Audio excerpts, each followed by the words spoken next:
Good evening, everybody. Welcome to the regular meeting of the Lewiston City Council on Monday, August 10th, 2015. First order of business, we'll call this meeting to order.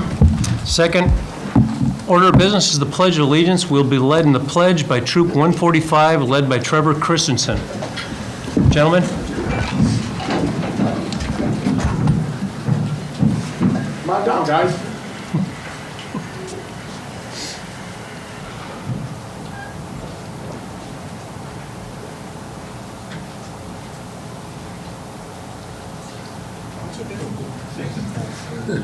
When you're ready. Scout salute. Would the audience please rise? Follow me in the Pledge of Allegiance. I pledge allegiance to the flag of the United States of America and to the republic for which it stands, one nation, under God, indivisible, with liberty and justice for all. Thank you.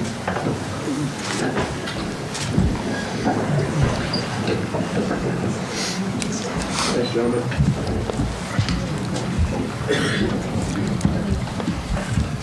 Okay, next up on the agenda is citizen comments. This is an opportunity for citizens to address the council on agenda items or other items they wish to bring to the attention of the council. Citizens are encouraged to discuss operational issues in advance with the city manager. In considerations of others wishing to speak, please limit your remarks to 3 minutes. That being said, for this evening, we have 4 public hearings. First is the Port of Lewiston. Second, we have our budget amendments, and then the fiscal year 2016 budget, and then ambulance service fees. So if you're willing or wanting to testify on those, maybe save your remarks for the public hearings. But if you feel free to come up during the citizen comment part also. So, do we have any citizen comments this evening?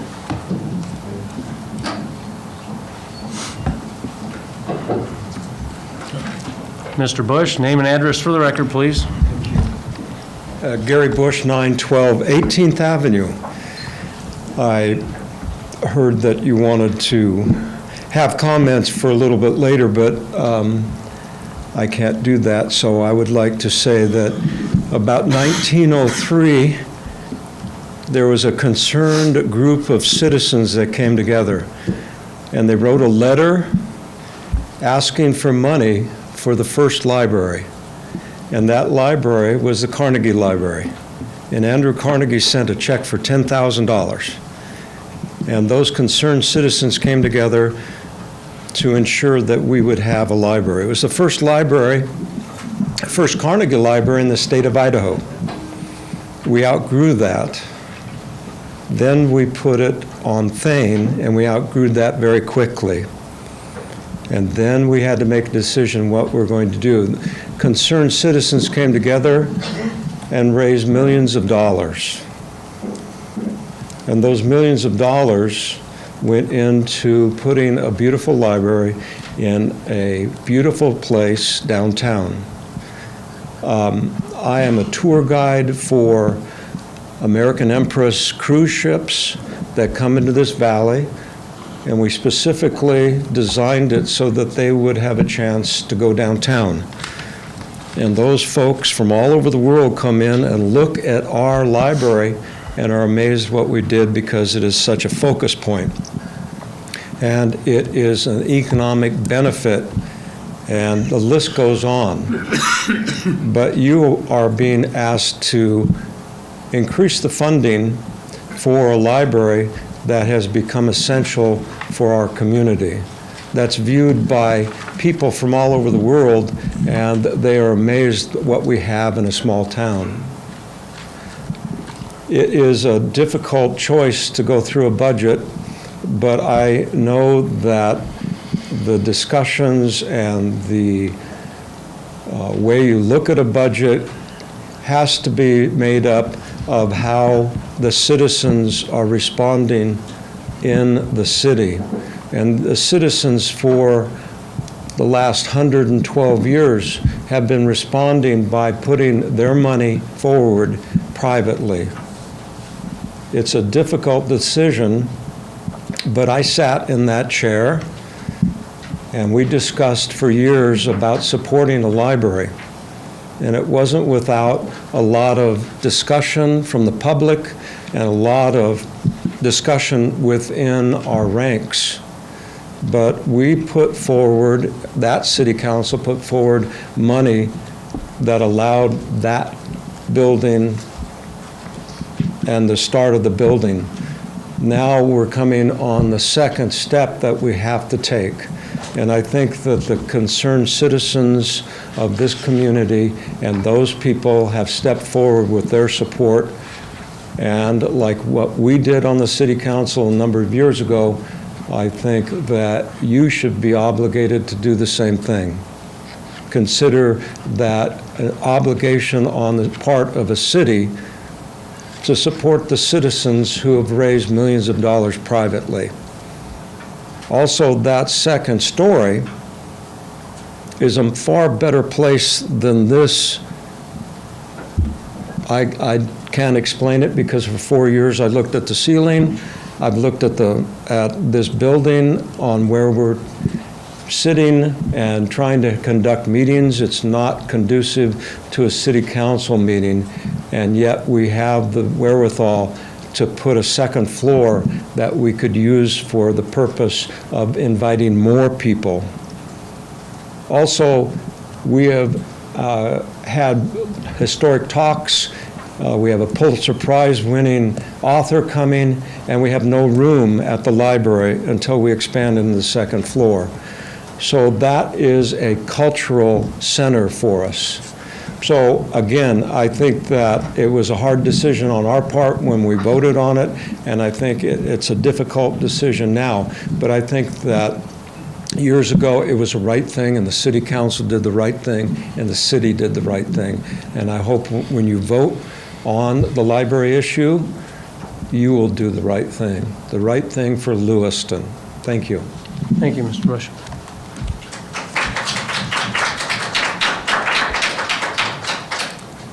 Do we have any other citizen comments this evening? Okay, I'm sure we'll get a few more as we go through the public hearing, so we'll move on to public hearings and presentations. First up is public hearing is the vacation VA 04-2015. It's the applicant Port of Lewiston.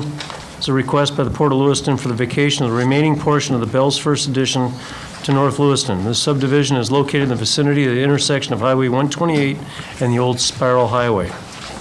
Mr. Bennett, you want to introduce, or Mr. Hayhurst? Mr. Hayhurst is going to make a presentation. Okay.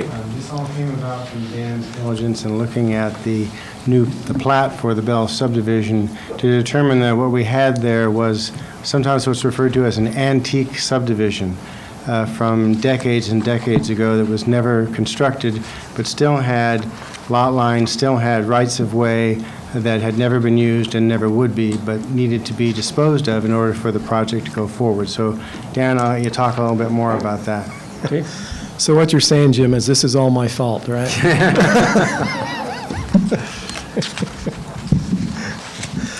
Mayor, Councilman, as always, it's an honor to be up here.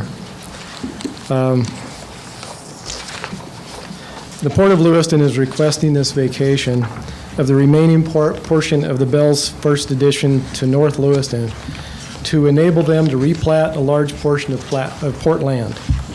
The port intends to create lots suitable for commercial and industrial development in this area known as the Harry Wall Estate. The 13.7 acre vacation request area is centered in the vicinity of the intersection of the Old Spiral Highway and Highway 128 and includes portions of the New County Jail facility and Wall Street. The Bell's First Edition to North Lewiston was recorded in 1902, so it is an antique one, and included 12 blocks with 184 lots. They were pretty aggressive then. It included 7 street rights-of-way and 4 alley rights-of-way, but none of the streets, alleys, or lots have ever been developed, and the plat has been largely ignored for the last 100 years. A partial vacation was done in 1916 that vacated approximately 2/3 of the platted area. Let me show you some overheads to kind of get everybody oriented here.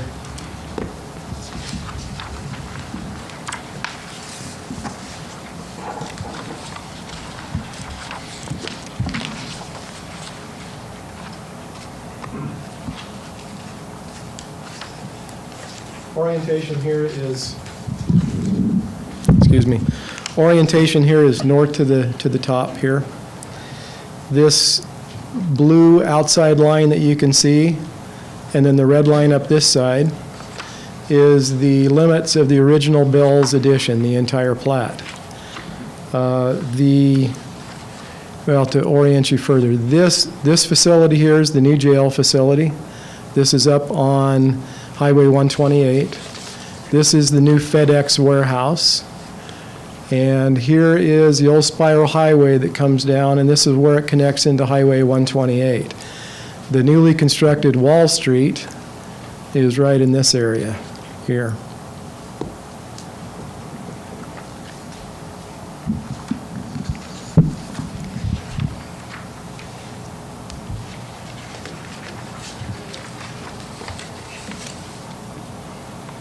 This one may be just a little bit hard to see, but this is a copy of the original plat.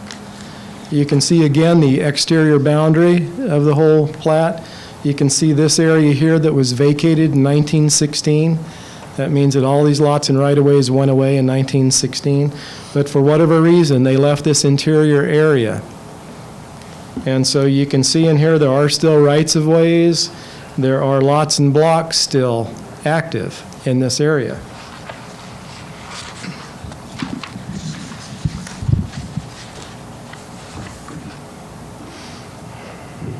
Again, north to the top here with this image. This kind of shows you the problem that we have. Here's this area that has not been vacated, this whole area within the heavy black lines, if you can see them. And it's got rights-of-ways and lots. So basically we have highways, we have streets, we have buildings now, we have all of this development that pays absolutely no attention to the original plat, the way it was laid out.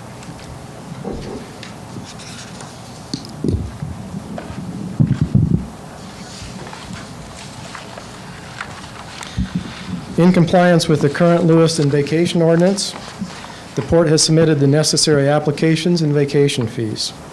They have also submitted consent letters from all the landowners that own or control lands in the requested vacation area, including ITD, Nez Perce County, Twin City Foods, and McCann Ranch and Livestock. I apologize, you do not have the consent form from McCann Ranch and Livestock in your packet. I just received the consent form to that, so that has been complete though. Bill McCann has signed off on that. So there's one little sliver that I had originally missed that's in the McCann Ranch and Livestock ownership. So that's taken care of. City staff has solicited comments from utility providers and other departments and agencies, set and advertised a public hearing for the vacation, provided notice of the public hearing by certified mail to all landowners within 300 feet of the requested vacation area, and posted the requested vacation area with the public hearing notice sign. The Bell's Addition layout of the streets, alleys, and lots, as you've seen, in the requested vacation area has no relationship to the way the area has been developed. The rights-of-way for State Highway 128, the Old Spiral Highway, and Wall Street all cut across the lots, streets, and alleys established by the Bell's Addition. The new county jail buildings and parking lots are also located on the platted streets, alleys, and lots. It appears that many of the landowners in the area believe that the 1916 vacation action vacated all of the plat. In a deed search by city staff, the most recent deed referencing lots in the Bell's Addition is dated October of 1946.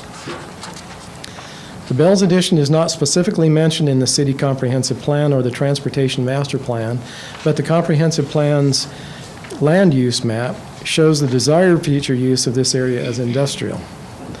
The requested vacation area has public water lines, stormwater facilities, and a Vista gas and power facilities running underneath and over it. All these utilities are either located in public rights-of-way that will not be vacated by this proposed vacation action, or they are located in their own utility easements, which won't be affected either. All of the utility providers and other departments and agencies that were contacted had no comment or no objection, except for the school district and the airport manager. Neither of these submitted a response. If the requested vacation area is approved, the landowners adjacent to the vacated rights-of-way will take possession of the vacated land as specified by the council decision. Both Idaho State Code 5311 and the Lewiston Vacation Ordinance state whenever any street, avenue, alley, or lane shall be vacated, the same shall revert to the owner of the adjacent real estate, one half on either side thereof, or as the city council deems in the best interest of the adjoining properties. Now, that part of our code really doesn't fit this well. This is a entire plat vacation. So we're vacating rights-of-ways, we're vacating the lots, blocks, everything within it in that area. So in this instance, the proposed division of the vacated property would give each of the current landowners in the requested vacation area the portion of the lots and vacated rights-of-way included within the boundaries of the property described by their deeds. So in other words, each of these entities, now let me show you one more exhibit that will help.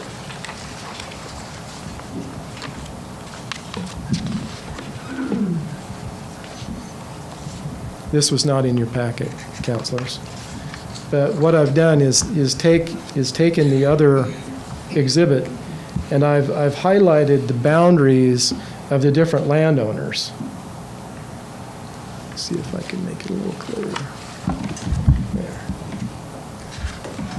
So what the proposed vacation action is tonight, again, is this red exterior line around here. Now, the port owns this property right here, and also this property up in this area. Twin City Foods owns this isolated parcel that's right in the middle of these right-of-ways for the old Spiral Highway. There's an old piece of right-of-way down here, or up here, that has not ever been vacated. When they rebuilt it, they extended it out here. So this is an isolated piece that's owned by Twin City Foods. And of course, the jail facility is owned by Nez Perce County. And the little sliver of McCann I told you about is this little tiny piece right up here in the corner. So what my recommended action is, if you decide to grant the vacation, would be to give everyone their area exactly as per what their deed says. Each one of the deeds of these properties was done with what we call a meets and bounds description, which is just a description that describes around the outside boundaries. None of them even mention the Bells addition. So, city staff recommends that the city council approve the requested vacation of the remaining portion of the Bells First Edition to North Lewiston with the proposed division of the vacated property. That ends my presentation. I would be happy to answer any questions. Yeah, Yes. Councilor Blakey? Just, actually, two questions. When we sold, when the jail was sold, not we, when the jail was built and sold and property exchanged hands, why was this not picked up by the title company at that point in time? That's a really good question, and I can't answer that. The way I picked this up is I have a map hanging on my wall of Lewiston in 1932. It was done in 1932. And lo and behold, up here, there's this square up here called the Bells Addition. And I knew that the port property was in there, and I realized at some point that, hey, this plat that the port is doing in the Harry Wall area covers part of that. So I started to do a little bit of research and found that you have to go way, way back to the first half of the 1900s to be able to find any references to it. And so there's been a lot of land that's exchanged hands up there over the last 60 to 80 years that don't mention the Bells Addition. So it's not surprising that the title companies didn't pick that up, but now they don't have to if we go ahead with this action. Right. My second question was that little sliver of land between the McCann's, on that last map we had, Yeah. between McCann's property and Twin City Foods, I believe the dark fiber optic line is running down that abandoned right-of-way now. That there's at least the orange posts are down it now. Will that affect, none of this affects any of that for the port? No. No, that little sliver of McCann's is to the east of that right-of-way. And I don't, to tell you the truth, I don't know where the cable has gone in, but if it's gone in the right-of-way, this won't affect it at all. If it perchance is on McCann, then they should have gotten easements from McCann, and that should be taken care of. Okay, thank you. Any other questions? Mr. Mayor, Yes. with all of the Okay. different entities that are contained in here, would the tax situation change at all in the way that the property taxes are collected? I don't believe so. The private land will stay private. The public lands, of course, which are considered, the port doesn't pay tax, Right. Directly. Obviously, the city doesn't, ITD doesn't on their right-of-ways. And so the only private we have is the Twin City Foods piece and the McCann's, and that won't change that. Okay, thank you. Any other questions? Okay, thanks, Dan. Don't go too far. Okay, at this time, we'll go ahead and open this public hearing. If we have anybody that wants to testify in favor or opposed to vacation of this piece of property, this would be the time and place.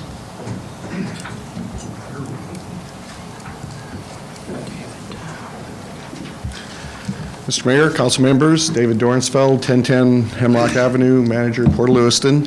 And I guess all I can say is Dan did his job really, really well, because that's the first time this has come up now in 60 years. It's been good working with city staff on this. It came up as part of a replatting of the property up there that the port's working on, that this was discovered. So I would urge approval of this, and we will hopefully be before you again in another 60 days with a replatting of the property up there.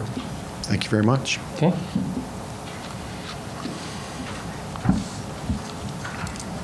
Anybody else?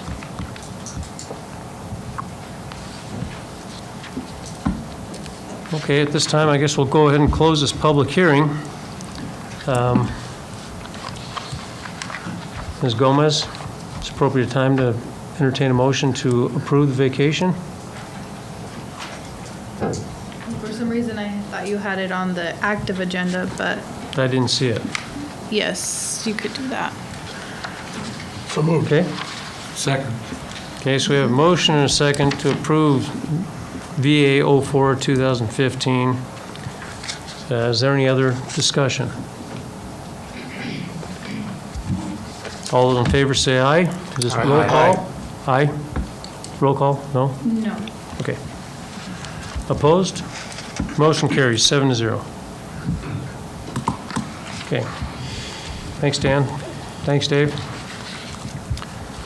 Okay, next up is public hearing on fiscal year 2015 budget amendments. And this is amending the fiscal year 2015 budget to receive unanticipated revenues received during the fiscal year and authorizing their expenditures. Mr. Bennett? Thank you, Mayor, members of the council. This is the first of our 3 public hearings concerning the current year budget and the next fiscal year budget. This first item, item B, deals with the current amendments for the current fiscal year budget for 2015.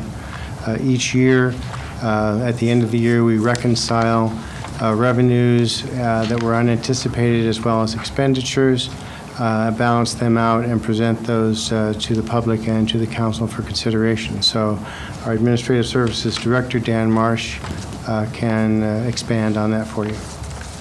Okay.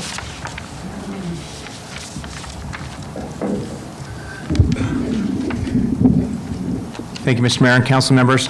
Not a whole lot more to add, and probably best just to entertain questions at this point, but as Mr. Bennett indicated, this is an annual exercise. It's an accounting process where we accept additional revenues and/or expenditure of projects that may have carried over from one year to the next. It's about average in terms of the annual amendments that we see each year at the $3.4 million. I believe last year we were approximately $7 million. So I just would open up entertaining questions the council might have.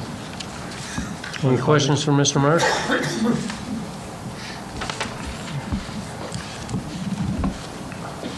Okay. So since it's a public hearing, if there's anybody in the audience that wishes to testify for or against amending the 2015 budget, this would be the time and place.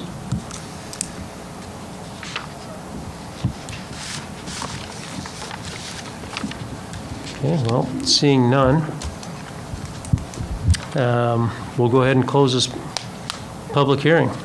This item will come back before you under active agenda. Correct. Then we can ask questions then. Any pop up? Okay, we'll move on to item C, third public hearing. This is for the fiscal year 2016 budget. This is considering the budget for the fiscal year commencing October 1st, 2015 and ending September 30, 2016 to fund city services and improvements. Mr. Bennett.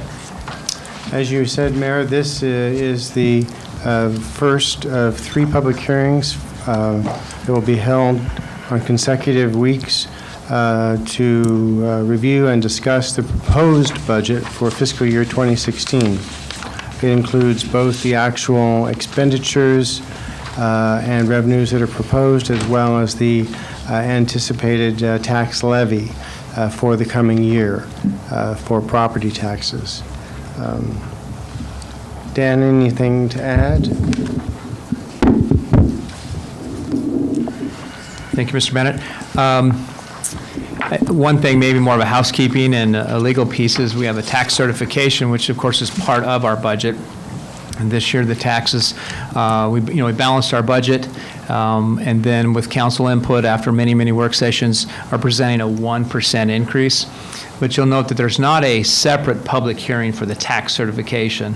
The tax, of course, are a key component of revenues, which is part of our overall budget. That often comes up each year for discussion in terms of why not a separate public hearing. The budget is reflective of approximately 20 master plans from police, fire, stormwater, nearly every major operation within the city. From that, as council is aware, we produce a 5-year financial plan that takes us from clear to the year 2020, and the planning has been key and continues to be a key component in our budgeting process. Quite frankly, it's a very positive budget from the standpoint of we presented to council a balanced budget with no tax increases. As council is aware, we cannot increase it after tonight. We can only decrease it tonight or the next 3 readings. And so we present a 1% budget increase. Often asked, what's the impact to taxpayers? A key component in that figure is the net market value. The net market value will not be finalized until later in the calendar year. But we're approximately 2 to 2.5% increase on market value. With that being said, there will be a slight tax increase, regardless, even if council doesn't elect to go with the 1% increase. And that just has to do with the new construction and personal replacement taxes that we receive that has outpaced the market value of our community. Just a point of interest, the market value of our community is almost $1.8 billion, so it's a pretty big number. I think that's about it. We do have a 2-year budget, and by Idaho code, we can only approve 1 year at a time. So before you is the year 2016. The 2017 budget is also presented, again, as part of our planning process that we've undertaken. And if council approves a couple of the personnel positions, which are in our base budget, I do want to reiterate again that to find permanent funding for those couple of positions, we would need to, in the year 2017, increase the tax levy. So with that, I think I'll stop and either take any questions or kick it back to you, Mr. Mayor. Okay, thank you. Question? Dan, did you receive the email today with the updated revenue sharing numbers from the Association of Idaho Cities? Yes, sir. And so that helps with the process. Yes. Okay. Mr. Mayor, on that note, the only noticeable change that I saw was in the gas tax revenues, maybe about a $10,000 reduction from their initial numbers that the state provided.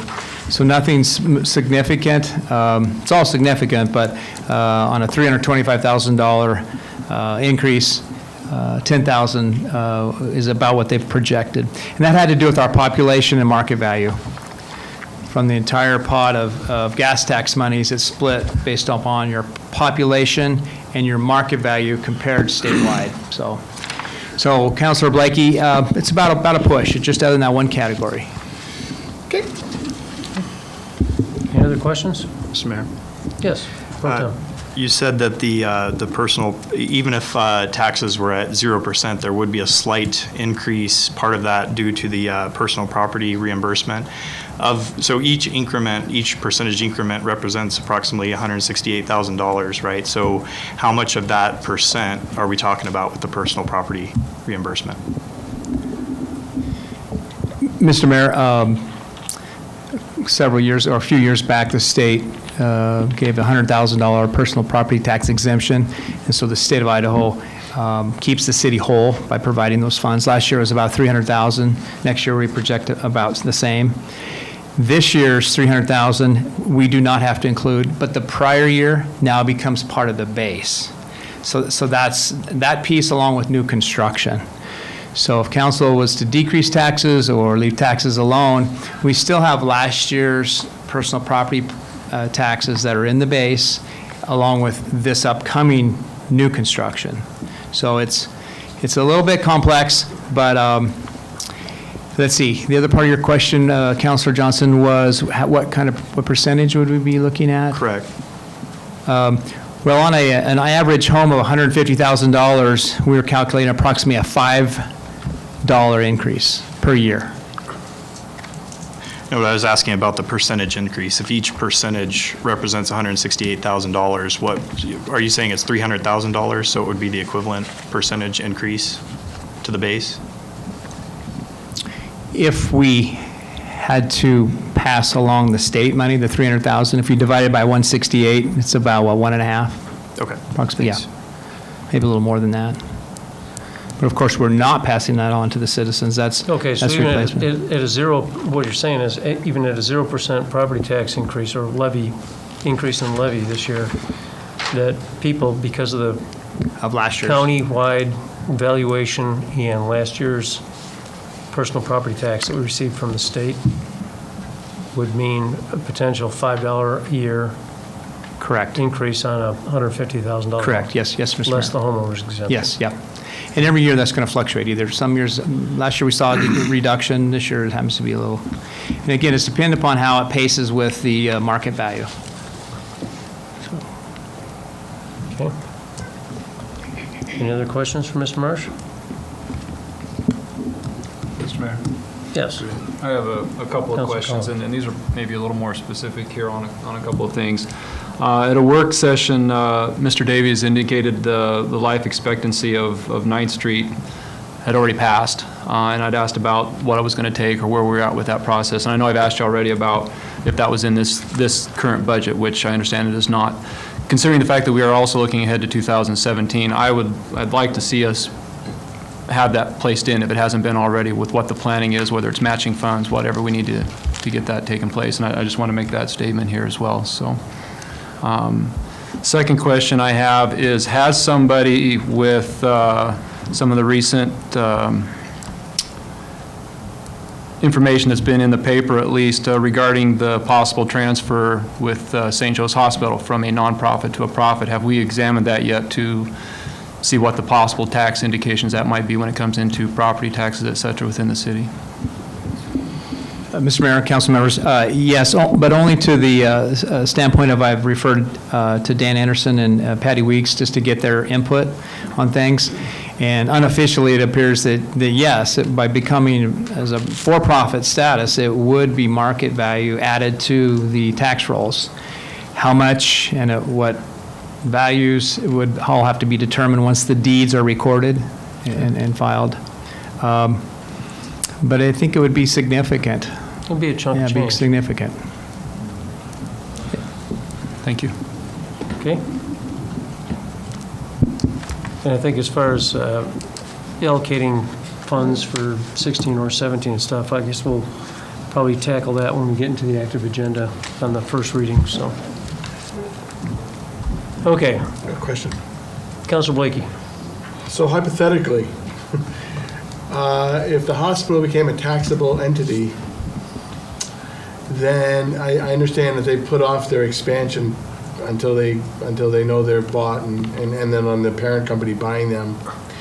If they were to go forward with their expansion, and it's a several $1 million, it's a big deal, the expansion they want to do, they could come to the county and ask for the same exemption that that Clearwater Paper is currently asking for now from county taxes on something like that, couldn't they? I would think that would be a possibility. I'm saying hypothetically. I would suppose so. Okay. Okay. Further questions? Okay, well, I guess at this time, we'll go ahead and open this public hearing. If there's anybody willing to testify on the fiscal year 2016 budget. Having seen, hopefully, people have gotten to read the Citizens Guide to the Budget and some of the other stuff that's shown up, please be brief in your comments and name and address for the record. Hello, I'm Marcia Banta, 335 Syringa Court. I am the president of the Lewiston Library Foundation. I'm here to ask your support in the current budget and in 2017 for what is currently in the budget draft, $500,000 each year for the completion of the Lewiston City Library. The foundation and the city had a fabulous and award-winning public-private partnership for the first portion of the library project. But moving forward with that project and project completion depends on the city commitment. As I have pointed out before, this is an extremely effective use of the taxpayer's dollar. For every 50 cents you spend, you acquire $1's worth of permanent assets, an investment any broker would be eager to have you pursue.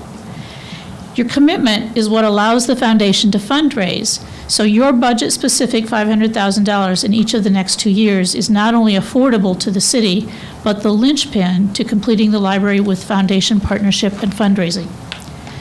Completing this project in 2 years, something positively affordable, clears the city budget for needs we already see coming in the future, such as the airport fire station, the community park, and street needs.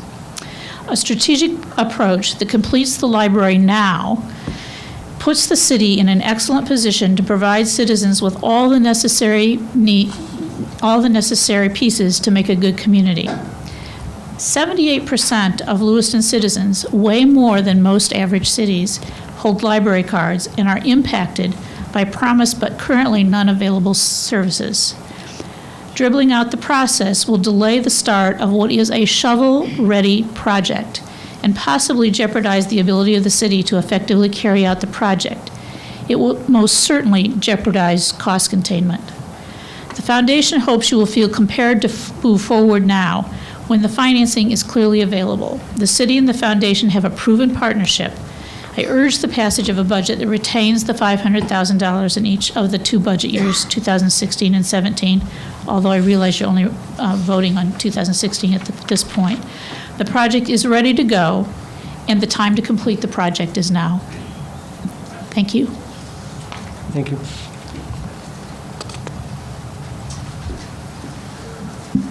Mr. Mayor, City Councilman, my name is Mike Feeney. I live at 631 20th Avenue, and I come here as representing the City of Lewiston Library Board of Trustees. I'm currently the chairman of the board.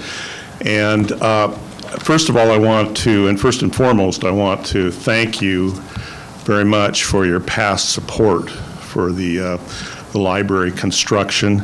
And I also want to thank you for the tremendous amount of work you've done in the last few months preparing this budget proposal.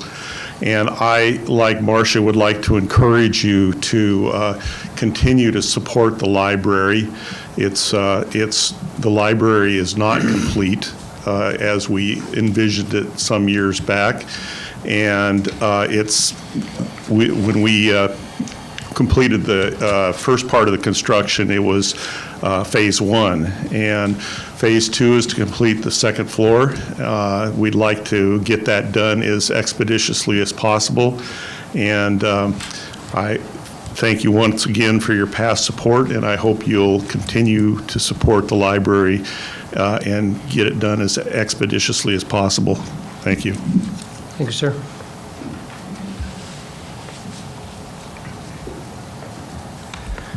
I'm Don Ely, 3520 18th Street, Lewiston. I'm also on the Board of Directors for the Library Foundation.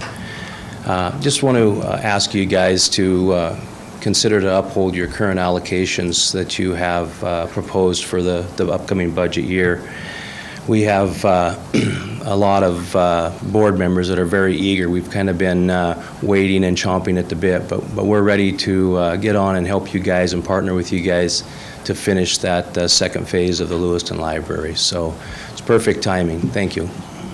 Thank you. Fred Fickenworth, 2325 Fifth Street, also a member of the Lewiston Library Foundation Board, and also want to thank the City Council for the past participation in getting the library going, and also encourage you to finish the second floor. Thank you. Thank you, sir. Mr. Mayor? Yes. It's being taken care of. Eric Peterson, 904 7th Avenue. Can the camera guy move the camera? Because I'm going to move from behind this disabled access podium here. Oh, the camera moves. Great. You didn't see me last time I was up here. I'm going to let you see my face. None of you look happy. That's okay.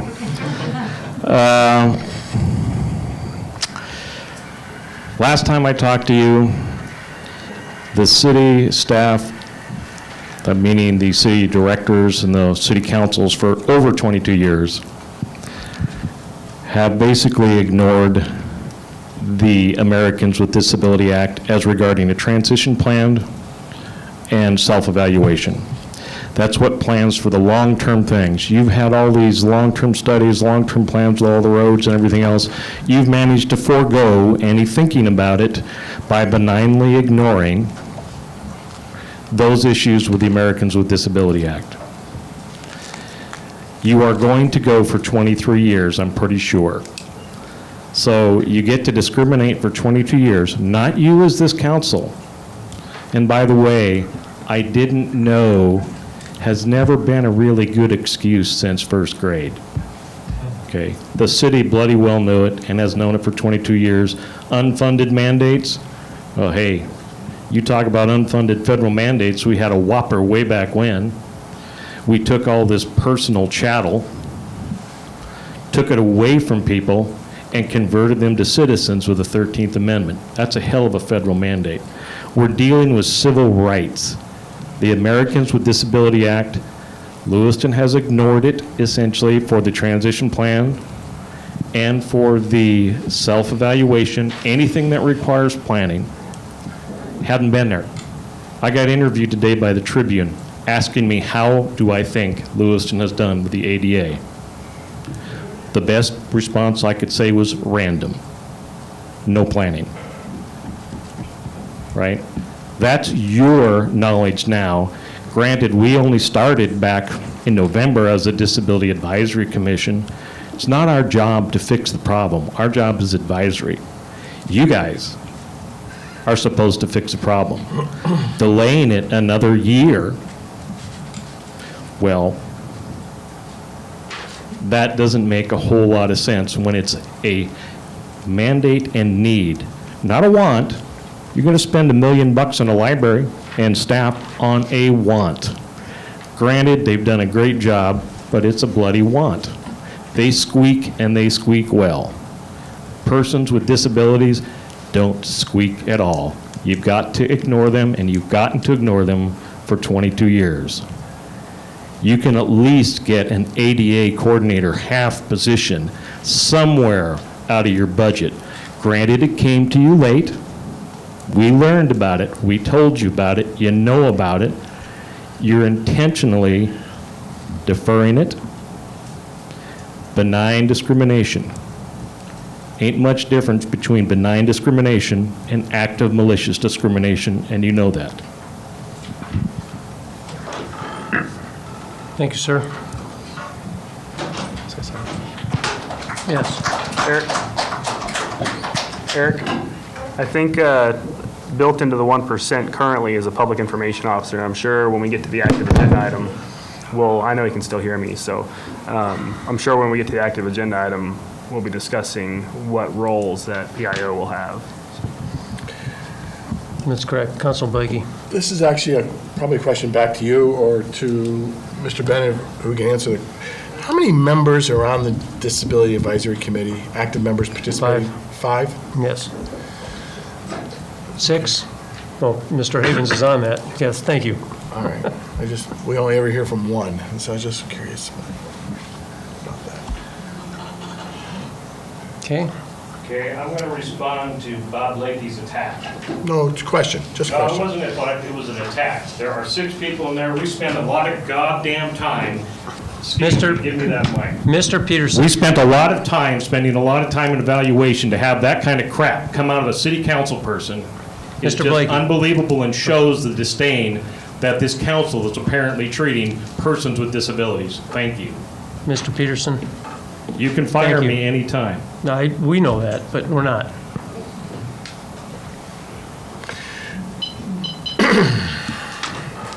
Mr. Mayor? Yes. I feel a need to respond to that. I'll respond to you. I'm sure you... We're not having a debate We're up not here. having a debate. If he wants it, I'll give it. No. It's not that. You have a disability, I have a disability. We both have disabilities. You only noticed I have a disability. It's interesting in our lives how we don't start to address the issues of disability until it becomes part of our life. And up to about 3 or 4 years ago, until I lost the use of my left foot, I never thought about a disability. Now I look for curb cuts. Now I'm careful where I walk. I want to know that streets are lit because if I fall into a hole, I get hurt. I realize it's not going to happen overnight. Just as Mr. Peterson, who was an attorney for a number of years, never took on these issues all the years that he was healthy. But once we become unhealthy, it becomes a matter of priorities in our lives. And I think that's important. To expect instant change from the city is asking a lot. At the same time, though, we don't have the right as the city council members to walk around with blinders on. Mr. Peterson has brought the information to us and has done it in a very elegantly way, him and his committee. And I think we're all going to be looking at it, just like you had mentioned, we want to talk about it at the same time. And so to think that we're not acting on it, maybe for 20-some years we haven't, but to expect instant change, I think everybody would think that that's a little bit hard to do. 22 years is not instant. Mr. Peterson. We've ignored it for 22. You may have me thrown out. It's coming. Pleased to have it done. Do we have anybody else that would like to testify? Mr. Lorenz.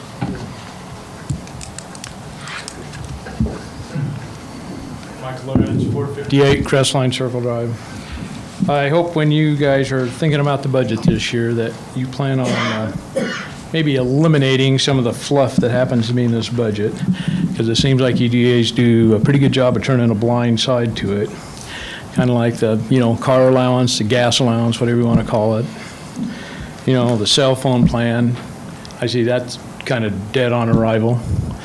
I mean, I don't think anybody mowing the grass or whatever really needs a cell phone in the city of Lewiston. And sure, it's not big money, but it's my money. And you guys just turn a blind eye to this stuff. It's kind of like this $500,000 we're getting back from the fire department retirement fund. Well, we'll go spend it on something else. Instead of, giving it back to the taxpayers, it's like, this, I don't know, Mr. Marsh, I don't know whether this is the bottomless pit of money, but you people seem to think so. I'll throw $500,000 at the library, $3 million on the park. Where's all this money coming from? $2 million in the McCanns. It kind of goes on and on.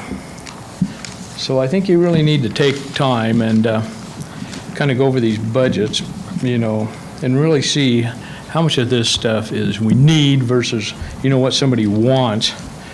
I understand the Bryant Canyon Golf Course is behind in their payments again to the tune of several $100,000 or getting close. What are we doing about that? We wrote off $200,000 several years ago. How many businesses could survive writing off that kind of debt? And it's just taxpayers' money, you know, business as usual in the city. You know, kind of like, you know, it's $800,000 we took to bail the library out. Now we got to pay it back plus interest. Boy, there's a deal for you. You know, it just seems like it goes on and on. And then lately, I hear that there's talk of consolidating several of the city departments so we can transfer funds now, since the citizens passed an initiative saying you can't transfer funds between departments. But if we consolidate them, hey, there's no, they're all one entity now instead of several departments. So we can play the shell game and no problem whatsoever. Now, whether that's true or not, I don't know. As the rumblings I hear, and I certainly hope it's not true, but the way, you know, things operated in City Hall the last 20 or so years, it certainly isn't beyond the realm of possibility. Another thing is we're looking to buy some property up in the Lewiston Hill for a transmitting tower. Well, what do we keep buying property for? Why don't we sell that 160 acres we own on the Lewiston Hill that's sitting there doing nothing? Sell the 2 lots north of City Hall. I'm sure the people that own the old Sylvan's building could use a parking lot. And yet, you know, that's just nothing but, you know, it's not on the tax rolls. You know, I think you guys just really need to sit down and look this budget over. I know it's a lot of work, and but it just seems like, you know, taking away, like I said, these driving allowance and the cell phones. I mean, these people certainly ain't going to quit their day jobs. I mean, most of these department heads, you know, $100,000 a year plus their benefits. I mean, I don't even think most of you people knew when you ran for city council, you know, what kind of money we were talking about here. You know, what the employees were getting. I don't think you took any interest in that. I mean, I don't think there's anybody who works for the city that's probably underpaid, probably other than the police officers, you know.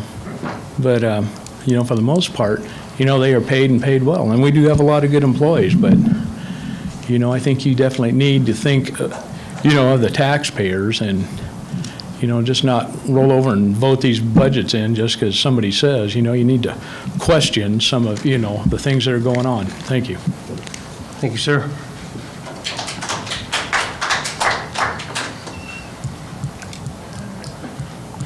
Anybody else wishing to testify? For or against?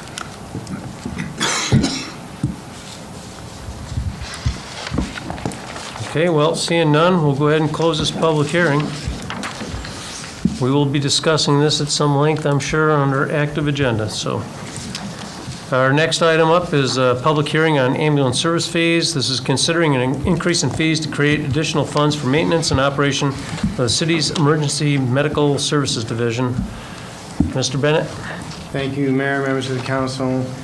Anytime that the city proposes to increase a new fee or increase a fee by more than 5%, there's a requirement for a public hearing and approval by the city council. We typically do this every year during the budget process, so that if there are other fees, such as the water and sewer fees or community development fees, for example, they're proposed for changes of more than that amount, then they're included in the public hearing process, and there are resolutions proposed for their adoption. So I'm going to invite Chief Travis Michaelbust up to the microphone to talk to you a little bit about what's being proposed as far as the ambulance fees for the fire department. Okay.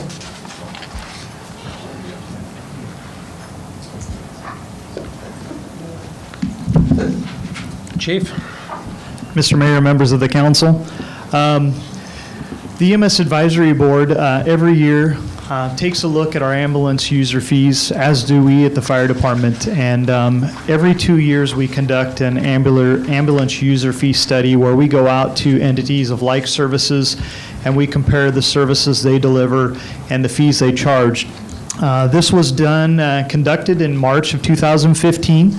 MSAB looked at these rates and came with a proposal to council. The proposed changes to Section 7-1 ambulance charges were based on the study and the recommendations. There have been no modifications since October 1 of 2012. There are actually only 4 items that are being proposed. A couple of them are actually new charges, and the others are increases. The first one is an increase of the oxygen fee, going from $30 to $35. During the study, we found that we were 30% below the average of the study conducted. This revenue will generate about $5,100 based upon last year's current run volume of those that required oxygen. And once again, these fees are just to help offset some of the expenses of the EMS service. The other is increase in our special event fee for an ambulance. That current fee is $91.02, and this fee was about $20 or 20% below. And the proposal is a flat of $100. This does cover the expenses of personnel and the apparatus for those events that we do. We do provide a lot of events to our community and for entities that bring on various sporting events and things like that. The other is providing a new fee, and that is for a single EMS provider. The reason this has never been a fee proposed earlier is our license under the state of Idaho did not allow us to have single event standby. And now with the changes in the Idaho statute, this now is allowable for the department. This is a nice service for us to offer because we do get asked numerous times for those events that don't require an ambulance, but they would like to have an EMS provider who's licensed that can be there to administer aid before an ambulance would be called to the scene. And that rate is being proposed at $45. That would cover the rate of the expense of the employee and making sure that the city is whole with that. The last item is a creation of a new fee for the city of Lewiston. It is a fee that we found in the study that was had by many departments. And this is a fee for ALS, which is advanced life support, for those patients that are treated and then not transported. We are seeing time and time again through the statistics of the department that over the last couple of years, the number of calls we go on are increasing, but the number of transports are decreasing, the number of transports are starting to decrease. So we're seeing our call volume go up, but the number of patients that we're transporting are going down. And what this is this is a fee that would only capture advanced life support. We're talking about IV monitoring, 12-lead EKGs, minister of medications, a cardiac arrest call that would be operated in the field and then called prior to transportation. We see that there's roughly between 250 and 300 of these calls that we would run on each fiscal year.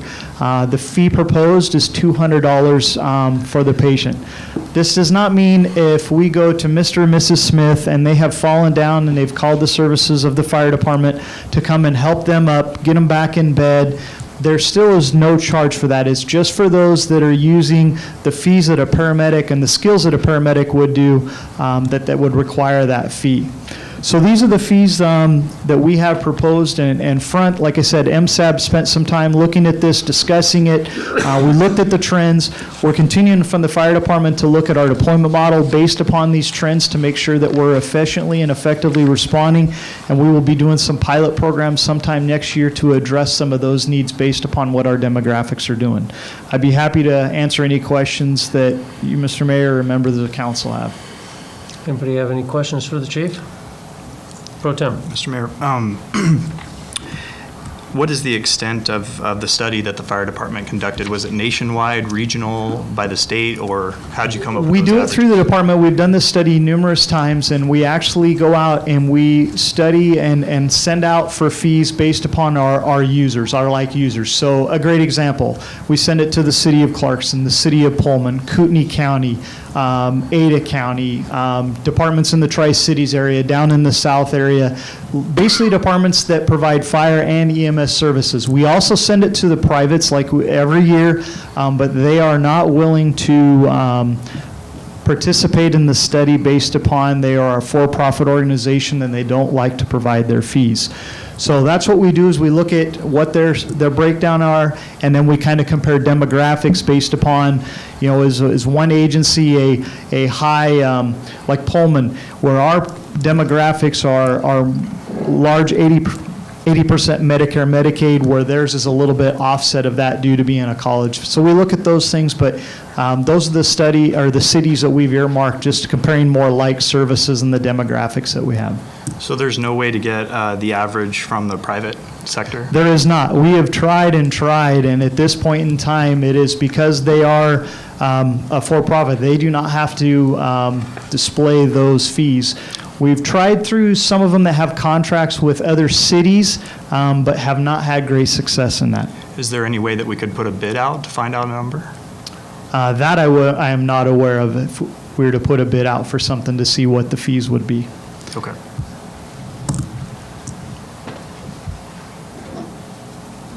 Other questions? Yes. Okay. Oh, Councilor Blakey. I know I asked this in a work session, the same question, but I want to make sure I'm clear. We now provide at the junior high games and the football games at SAC and Jennifer, and the high school, there's ambulances there. We don't charge for that at this point in time.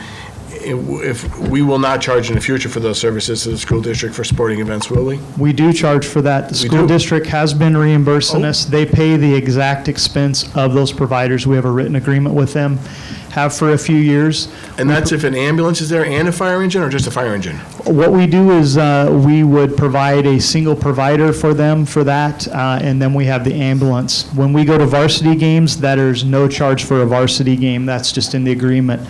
But the school district, which is one of very few districts, as you coach in football, you know what it's been like, where there is an EMS provider there. But our district has felt the need to pay for those services to make sure in junior high and JV games that there is an EMS provider in case one of our students or a neighboring student is injured. And having, doesn't happen often, but once or twice, we've had an athlete to be taken off the field, and I thank my prayers, and I thank God that the services are there. I think of myself if I had to lay in the field.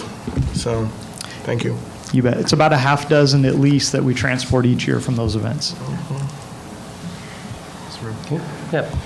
Councilor Daniel.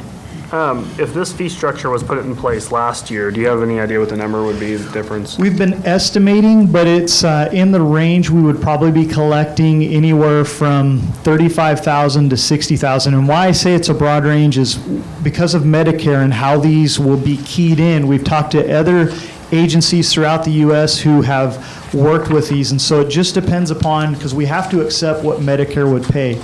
We do know then that the cardiac arrest patients, Medicare definitely will pay for that $200, but those others, they may not, and if that's the case, then we would not seek reimbursement for those. So it's kind of one of those, to get the exact number, would wait till next year, but from what we're estimating, we're in the range of about 35 to 50 to 60,000. It just depends what this year would do if these fees go into place.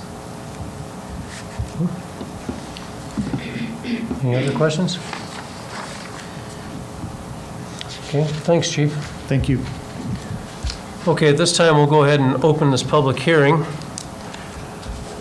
on the ambulance service fees. Do we have anybody wishing to speak for or against? Mr. Havens. Good evening, Mr. Mayor, members of the council. Mark Havens, tonight representing Wedgewood Terrace Assisted Living at 2114 Vineyard Avenue, where I serve as Director of Community Relations. And I'd like to speak briefly on the new Advanced Life Support Without Transport ambulance fee. I'm sure it has been studied extensively on its fiscal impact, but before this new fee is imposed, going from $0 to $200, I think somebody ought to address or at least urge consideration of the human impact, the healthcare impact of this. And the fact that this user fee, because that's essentially what it will be, who it is most likely to fall most heavily on, and that would be those who can least afford it, the poor and the elderly, people who don't have transportation to get in a car and go to urgent care or go to the hospital. Such people, as the management at Wedgewood Terrace was discussing today, there will be people who will look at this and think, well, do I call 911 or do I eat this month? Because my dollars only stretch so far. Now, I realize that this fee may very well be paid by Medicare or Medicaid, one governmental entity tapping another source of taxes. Our taxes pay for certain services that we all expect to have and to share in common, healthcare, ambulance, emergency services being one of them. And I also recognize that user fees seem to be a very popular form of new revenue that governmental entities are pursuing, but maybe they're not always appropriate. We don't charge a fee when police are called to a domestic violence situation and, oh yay, nobody was taken to jail, but here's a bill. This is something that, should really be considered the other side of it, the potential human impact of going from no cost to a $200 fee when EMS is called, but no one is transported to the hospital. And I would urge, thoughtful consideration of that before this fee is adopted. Thank you very much. Well, thank you, sir.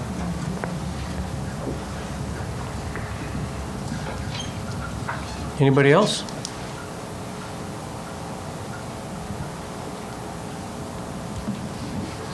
Okay, we'll go ahead and close that public hearing. That concludes our public hearing portion of the evening. Now we'll move on to the consent agenda. I'll entertain a motion to read the consent agenda. So moved. Is there somebody who wants to move anything to active? Okay. Do we have a motion? Do we have a second? Second. Motion and a second. Before we read, I would like to offer up, we have a typo on July 13th, page 5. That's somewhat significant. Bottom sentence, under ordinance 4631. Last sentence, in a neighbor or applicant wants to appeal the decision of the planning, it should be if, not in. It's the only one I caught. So I guess I'd entertain a motion to read as amended. So moved. Thank you. Second. Okay. Motion's been made and seconded. All those in favor say aye. Aye. Opposed? Motion carries 7-0. Approving the minutes of the July 13th, 2015, and the July 27th, 2015 regular meetings. Accepting the minutes of the July 21st, 2015 Solid Waste Advisory Commission. Approving Resolution 2015-41 by title only. A resolution declaring certain firearms and ammunition in the possession of the Lewiston Police Department as surplus. Authorizing destruction of 18 of said firearms and 5 pieces of said ammunition as unusable or unsafe. Authorizing sale of 18 of said firearms and 7 pieces of said ammunition by sealed bid pursuant to Idaho Code, Section 55-403(4)(b), and providing an effective date. And approving the vouchers payable dated July 17th through July 30th, 2015, in the amount of $1,056,067.12. Okay, councilors, the consent agenda has been read. I'll entertain a motion to approve the consent agenda as read. So moved. Second. Motion's been made and seconded. Is there any discussion? Yes. Councilor Blakey. Yes, discussion. In hindsight, I probably should have asked to have Resolution C moved to active agenda, but a question I'll ask is,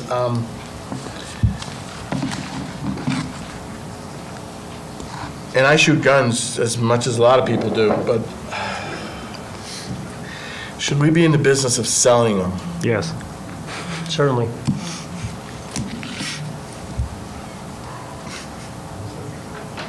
They're only eligible to federal firearm licensed dealers, correct?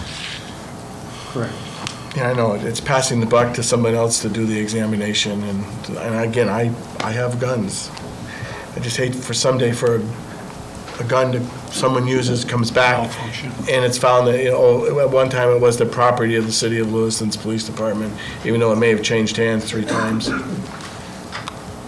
I know that exists all over the United States. Well, people can sue anybody. All right. Okay. Said my piece. So we have a motion and a second. All those in favor say aye. Aye. Aye. Opposed? Motion carries 7-0. Moving on to the active agenda. Ordinance 4642, potential first reading. This is amending ordinance 4612, the annual appropriation ordinance for the fiscal year beginning October 1st, 2014, ending September 30, 2015, appropriating additional monies that are to be received by the city of Lewiston in the sum of $3,407,030. I'll entertain a motion to read for the first time ordinance 4642. So moved. Second. Motion's been made and seconded. Is there any discussion?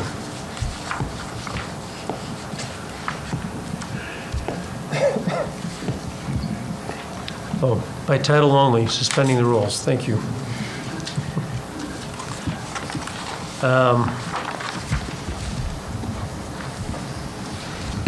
Okay, all those in favor say aye. Aye. Aye. Opposed? Motion carries 7-0. Approving the first reading of ordinance 4642 by title only.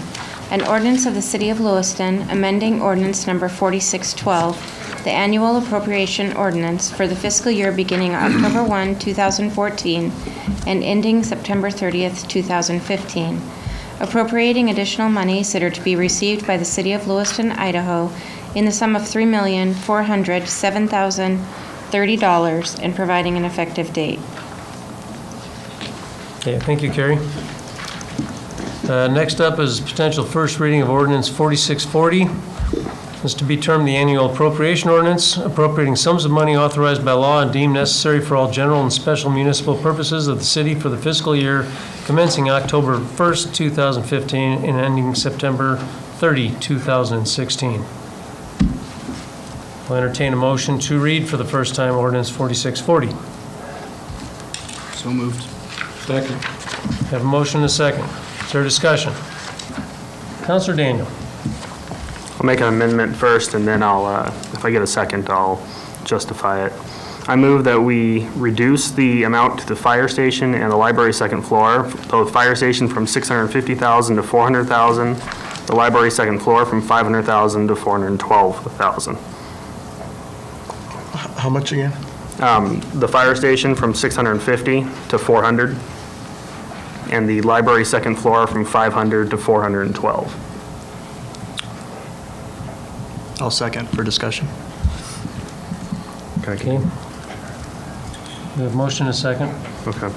So the reason why I'm doing this is, my first inclination was to, when we first started this budget process, was thinking, the Percy money, whether you call it savings, a windfall, or I call it a stealth tax, my first inclination was to say we need to reset the base. And I still think that, but I realize that's a non-starter with this current council. So my other issue was, since we're taking $900,000 out of reserve, we're taking the Percy savings of this year, $700,000, there's no need this year to raise property taxes 1%. And so by reducing the amount from the fire station slightly and the library second floor slightly, we will still be able to pay for all 6 of the new positions, including the 3 positions that currently are an unfunded liability for next year. The way they sit now is, if we put these, even with the 1%, if we put these 3 positions in, you're automatically going to have to raise property taxes next year just to pay for those, let alone any other increases for personnel, or if there's a street issue, or if there's an emergency. So by doing this, it'd be a 0% increase, would still be funding all the positions, would still be making a massive investment on the library second floor and putting money away for a new fire station when we finally get the plans for it. I'll yield for questions. Any further discussion? Mr. Mayor. Yes. So it still means we're going to be taking a lot of money out of the reserves, which I'm totally against.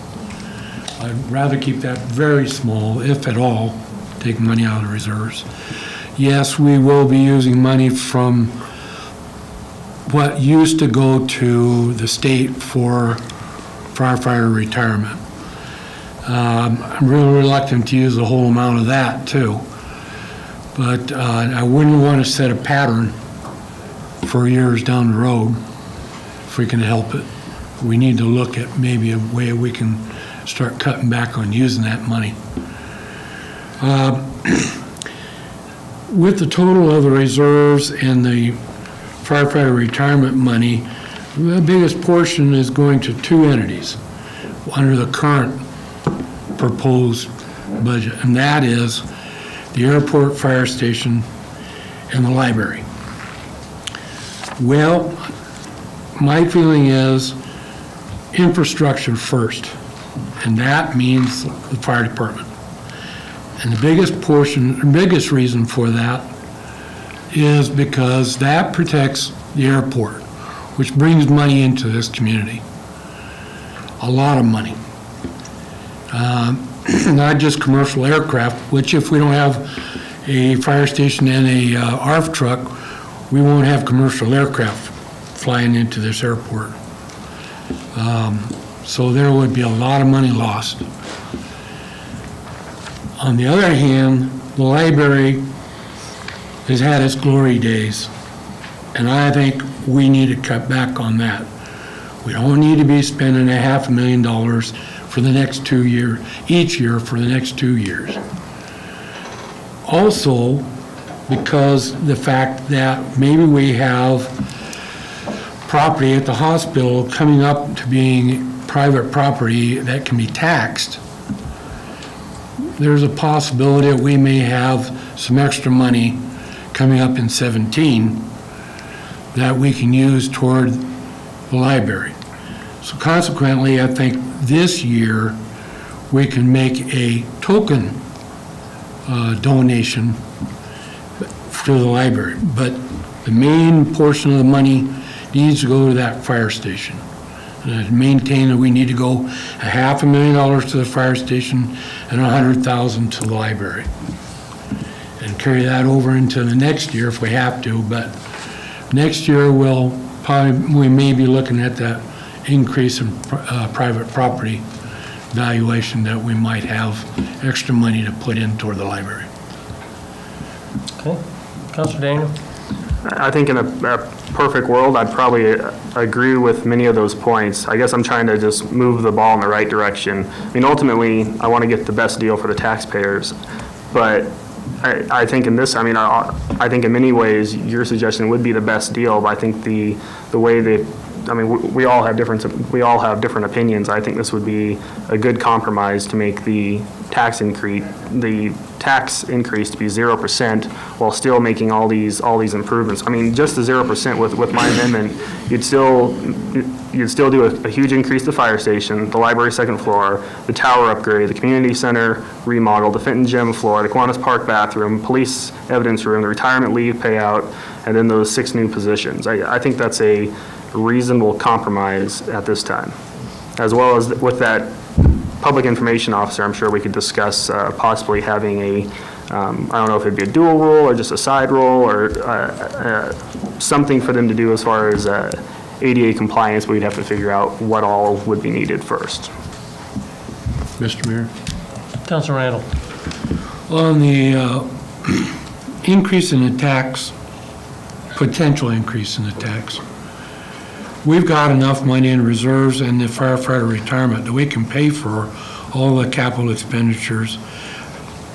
The airport, fire station, the library, the tower upgrade, the Fenton Gym floor, the Kiwanis Park bathroom, the police evidence room, the retirement layoff payouts, and those could all be taken care of.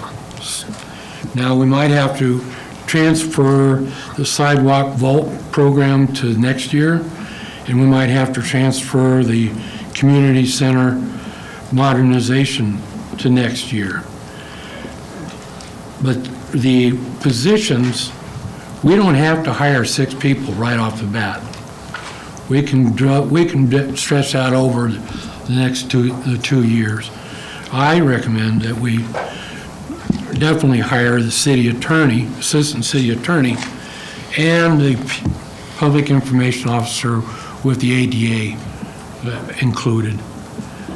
And then next year, we can go and get the 3 other positions, which that would basically equal out the cost stretched over those 2 years. Your cost would be right around probably about $140,000 this year if you just did the city attorney and the public information officer and the coordinator, and then the next year would be about $118,000. Mr. Mayor. Oh, are you done? Yeah. Councilor Blakey. At this point in time, we have an amendment on the floor, so all we're doing is we're not asking to counter his amendment, we're commenting on his amendment, correctly? Correct. Yes. Okay, thank you, because at some point we get to vote. My 10 cents worth here, I would be in favor of continuing not to fund the fire station at $650, but I would bring that number to $500,000, which is what we had on one of the original proposals, was fund the fire station at $500,000. I would recommend funding the library at the requested $500,000, and 412 is a good. We can find that $75,000 in some other places, so I'd recommend it be at $5,000. I would recommend, my recommendations would be, again, to leave the upgrades in there that Councilor Randall was talking about, the assistant city attorney. I think it's important that the library continues to look at their half-time position for the aides. I would recommend removing the library page supervisor position, and let's put that on next year's agenda and talk about that next year. I would rather see those funds be put again towards bringing the public information officer over, and again, explore that job description and give that person ADA responsibility and start to address the issues that we have talked about in this meeting and in the prior work session, and start to address what we've turned our back on over the years. At the same time, though, I'd also recommend that one of the organizations that's asked for funding, Valley Vision, and I would like to cut their funding from $40,000 to $20,000, and then find some savings there, and again, allocate that money back towards the information officer. Okay. Mr. Mayor. Yes, Councilor Randall. Being on the board of the Valley Vision, I can tell you that they're running on a real tight budget as is. And I really don't think would be advisable for us to cut that $40,000 to $20,000. I can understand Councilor Blakey's thoughts on that. A lot of people are saying 40,000 is quite a bit. But if you look at their overall budget, 40,000 is not very much, and the vast majority of the money is coming from private companies to support the Valley Vision activities. And labor costs, a lot of people are concerned about the labor cost. Well, they have 2 people, basically Doug Mattoon and his assistant, Debbie. So the 2 of those people are that's pretty much the labor cost right there. They've had another person that came in part-time to solicit more funds from private entities, part-time. So I don't think they're being too frivolous at all with their money. So I would strongly recommend against that. Mr. Mayor, may I counter that, please? Councilor Blakey and then Pro Tem. Councilor Randall, I guess I agree and disagree on both sides of the fence there. We've been funding for a long, long time, and I'm not going to sit there and try to be judgmental and say that they've done a lot or not done a lot, because so much happens behind the scenes. I'm probably answering your question right there. My struggle is we have 3 agencies that are promoting development here in the valley. We have downtown beautiful Lewiston, we have the tourist agency, and we have Valley Vision. And from where I sit, I have an awful hard time trying to determine who's doing the best job. If you listen to all three of them get up and make their presentation, they're all doing a great job. If it was up to me, and I could persuade the seven of us, I would have us decide on a certain dollar amount and give it back to the city manager and let him allocate it. And allow him to allocate that money as he sees fit. And take that out of our hands, because all agencies apparently are doing great jobs. And so maybe it's time that we walk away from some of the city funding and make an organization that's been around a long, long time start to find other sources of funding. And that's why I didn't take it to zero. Pro Tem. Mr. Mayor, I'd like to say I'm in favor of the amendment. I think it's a win-win situation for all. I think it's a good compromise. You know, if we include the community center remodel at the economic roundtable, we had talked about using that as our chamber instead of the second floor of the library. So I feel like we can come down a little bit from that 500, you know, going from 500,000 to 412,000. You know, maybe we don't have as many bells and whistles on that second floor, but we're also including both of the library positions in that without and eliminating the unfunded liabilities at the same time, as well as including the public information officer. So I'm strongly in support of this, as well as getting it down to 0% tax increase. Councilor Blake. I do need help me here. How are we funding the public information? Last time I understood that was under the 1% column. I can answer that. Yeah, please. Oh, okay. Sorry. So the way we're funding is currently right now, yes, it's in the 1% column. Yeah. By taking the amount of the fire station down to 400,000 and the library second floor down to 412,000, those dollars coming from Percy, not from reserves. Those dollars basically pay for all the positions and the sidewalk vault program. That make sense? Yes, yes, it makes sense. It makes sense. And I thought that's where you were going with it. I just need clarification. That way we accomplish everything that we've been wanting to do, minus a few bucks for the library, but we still get all the positions and all the investments. And if I may, thank you. I could support the amendment. As far as the public information officer goes, you know, that's one that Mr. Peterson had a little heated discussion with us this evening, but that is a job, the way I envision it, that could be a job easily split between ADA, getting somebody going on an ADA compliance program and doing public information services, if you will. And I don't think that it'd be a hard stretch for somebody in that position to be able to accomplish both tasks. As far as the Valley Vision goes, you know, I could go either way on that. I don't have any heartburn. When we're looking at our shared or our contracted services and stuff like that, I agree with Councilor Blakey. We have been the biggest supporter of Valley Vision since I can remember, going back to the days of Bill Stewart, Commissioner Tippett, and now Mr. Mattoon, and I'm not begrudging them what they're doing or anything, but if you're really looking for tangible results, the 32,000, where is it? The BDL, $30,000 that we've been given to beautiful downtown Lewiston. I'm going to say this right now. Brianne's sitting up there.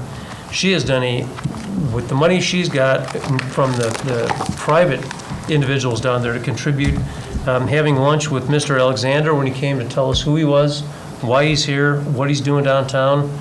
He spoke so highly of Brianne and her efforts, and there's tangible results down there on Main Street.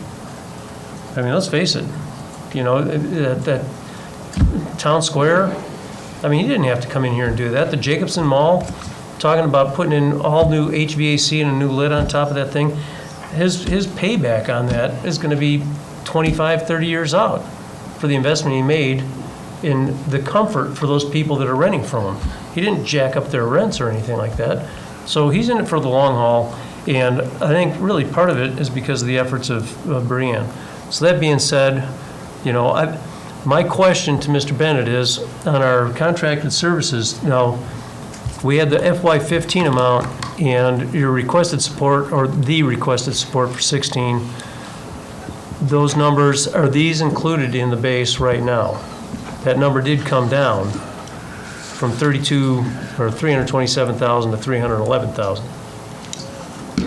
But factoring in the fact that we didn't have the Airport Authority capital chunk, which was at like $83,000.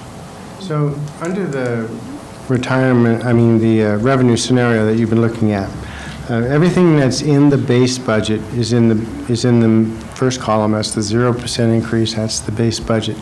It does include some personnel positions. Those positions are paid for under the 0% scenario for the next fiscal year. However, in subsequent fiscal years, as has already been mentioned, additional funds will either have to be found within the budget, which might happen, or it might have to necessitate some increase in property taxes to sustain those positions over a period of time. But everything else, all of the capital projects and the support for the fire department and the library, that's all in the 0% base budget. I understand. Okay. Who's? Oh, I just want to make a comment. I'm going to attempt to lobby for your vote real fast, Bob. Oh, okay. So keeping in mind with my amendment, that gets it down to 0%. At that time, if you wanted to make an amendment to reduce Valley Vision from 40 to 20, either you could take the 20 off the base budget, or you could put it back towards the library second floor. You could start trying to find those ideas that you mentioned and increase the library second floor back up. But this at least gets rid of the 1%. It's a fair deal to the taxpayers that are already since we're not resetting the base budget with the Percy savings or the stealth tax. Just food for thought. Mr. Mayor. Councilor Randall. Well, I'll have to say I'm against Mr. Blakey's suggestion about the reduction again. One of the areas that I was thinking that we should cut, that should have been cut long ago, was the Civic Theater. They're getting $32,200 a year from the city taxpayers, and it's not creating jobs like the Valley Vision is. And I'd be more inclined to cut them $20,000 than I would be the Valley Vision. Thank you. Okay, thank you.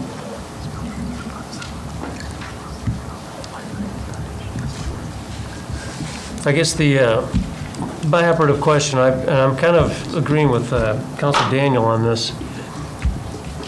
By reducing the funding this year for the fire station, and his numbers seem to add up, taking the 3 jobs underneath the 1% increase and putting them back into that really isn't going to have much of an effect on next year's budget. If we're reducing potentially, that's 250 and 88, so $330,000. Those jobs would certainly be covered in the FY17 budget, wouldn't they? Yeah, it gives you cushion for the next year. I mean, it'd be a cushion there for probably more than a year.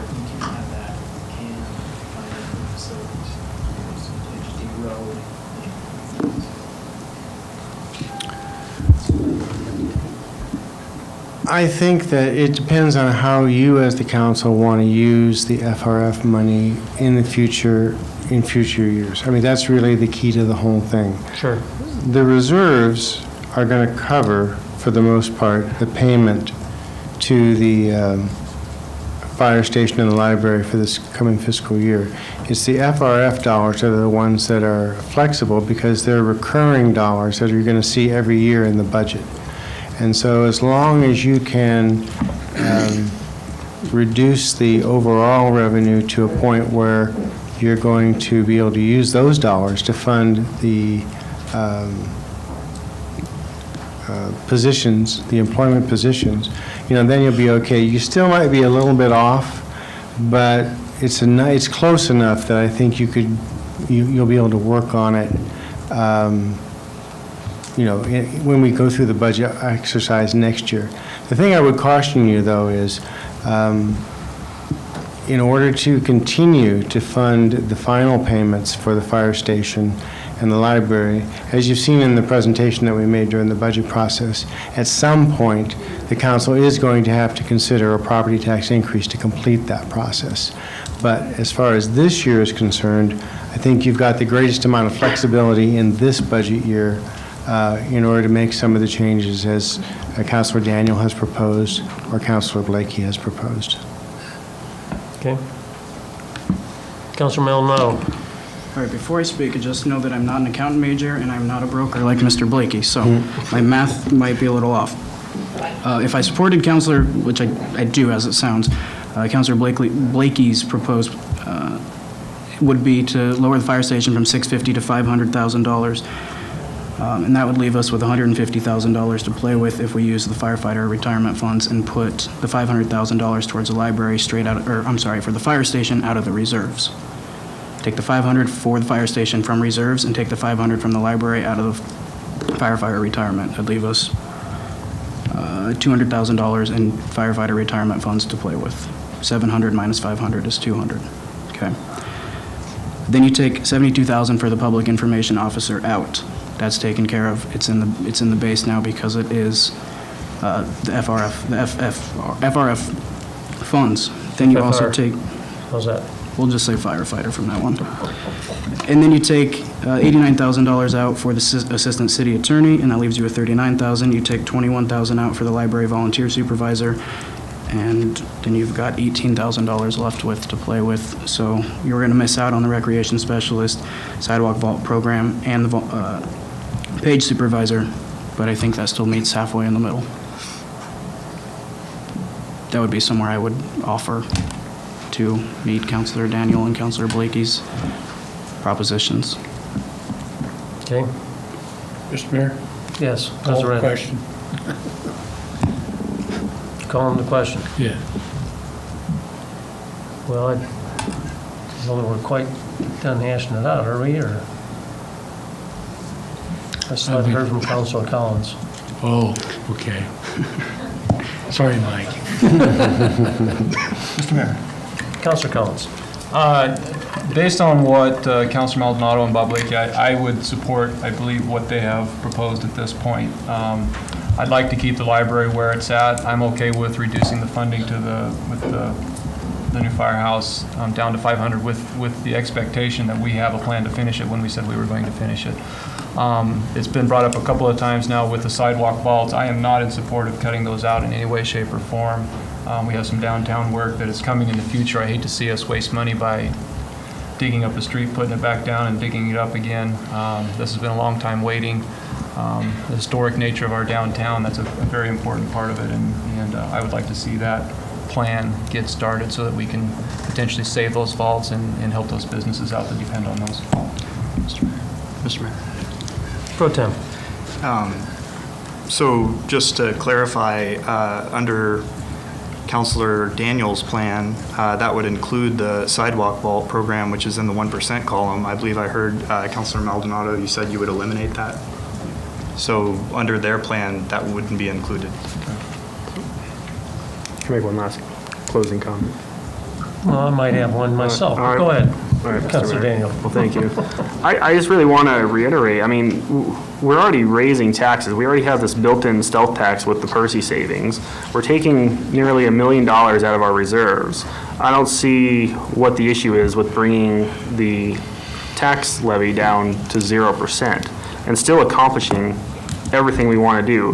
$412,000 to the library second floor is just a starting point. If you support my amendment and then you make further cuts, you can put those savings back towards the library second floor and the fire station.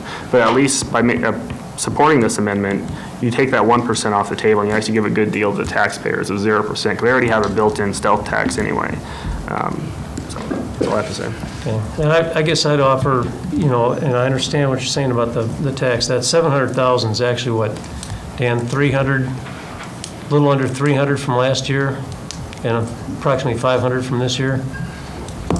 The illustrated It's a year and a half's worth, is And that's approximately correct, right. okay. There's some tower costs built in there. I think part of the deal there is that the reason why that money's going to probably continue to be shown on the books is because that is driven by Percy, and if something does happen to the market, whatever, we may find ourselves in a position where it'd probably be wise to have that money somewhere in the budget rather than having to cough it up. Kind of like what happened with the police retirement fund when we decided to self-fund that. Nobody anticipated the market tanking like it did, and we were on the hook. Speaking of which, we're what, still 3 years out from having that fully funded? Probably 4. Okay. So I can support Councilor Daniels' amendment, and that's really what we're addressing here. So we'll take a vote on the amendment that's been proposed, and if it passes, then we move on. If it doesn't pass, then I guess we'll look for other amendments and try and tweak things. Councilor Blakey? I do want clarification, Mr. Marsh, on Fireman's Fire's retirement at $700,000. If we go with Councilor Maldonado's recommendation, what are we? We're not shooting ourselves in the foot here, are we? By reducing it? I guess I'm asking for an opinion.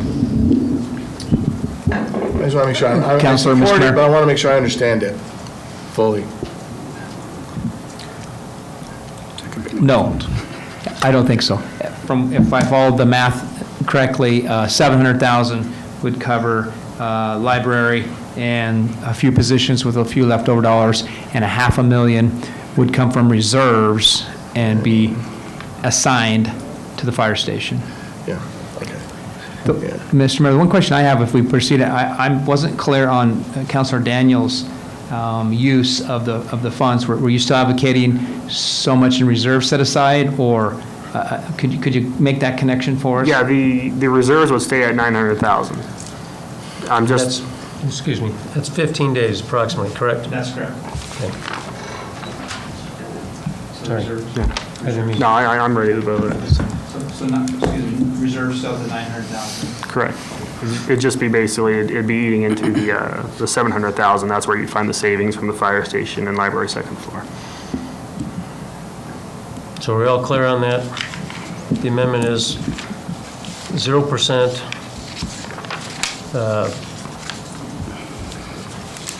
adding the positions that would be fully funded under this scenario by reducing the fire station contribution to $400K and library second floor to $412.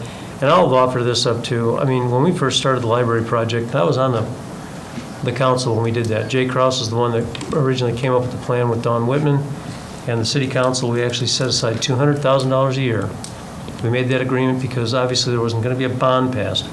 And, I still get, believe me, I get beat on by citizens. They feel like they got backdoored. And I think the deal was, it wasn't so much that we got a new library, they thought we backdoored them. Well, we didn't backdoor anybody. We were able to build a new library without raising anybody's property taxes or having to pass a bond, because it obviously wasn't going to happen. So that took 5 years to do, to get that money together, and the Library Foundation did a great job. For this year, if we cut it back, a little bit from the 500,000, I don't think that's going to make or break a project. And the library, I agree with Councilor Randall a little bit. That created a big stir in this community. I mean, it also contributed to a change in the way we can fund projects in this town. In case anybody doesn't remember, there was a vote taken on whether we could use interdepartmental loans, and that was wiped clear off the table. I actually voted for it. Okay, that was sentiment in the community where we're not going to be able to borrow from one fund to help fund another fund. So I think that, I understand the foundation's enthusiasm for getting with the program. I certainly would like to be out of here in our own facility and not paying rent for a place that the air conditioning is sometimes suspect, which we've had occasionally, and having to pay rent on a facility that's using dated equipment. So, I mean, I would like to see it done. But if we just cut it back a little bit this year, the numbers pencil out. So that's kind of where I sit. And like I said, I do congratulate the Library Foundation. I think they're the envy of a lot of library boards in the state. I've heard it from people down in Boise. that they couldn't believe how much money that the citizens raised to get this thing completed. Well, it's not completed, but we're working towards it, so. Anyways, we did have, Councilor Randall had called for the question, so I guess we'll go ahead and call for the question. All those in favor of the amendment proposed by Councilor Daniel, say aye. Aye. Aye. Opposed? Nay. We have a show of hands. Aye. In favor? Aye. Keep fighting. What was it, excuse me? There's a show of hands. Who Yes. voted aye? Okay, that motion carries 4-3. Thank you. Did you get that, Carrie? Okay. Mr. Mayor, Councilor Blakey. may I propose an amendment? Well, okay. We're going back to you want another amendment? Yes. Because we're going to go back to the original. Oh, where are we now? Well, Where are we we're at? at the first discussion. You're at their first reading. First You have reading. a motion and a second on the floor to read it by title only, Correct. as amended. As amended, which the amendment just passed. Yeah, exactly. Okay. And I would like to make an amendment, please. You would like to make an amendment, Yes. okay? My This amendment would be number 2. Yes. I need those little cards going up to, like you said, the little cards you asked for.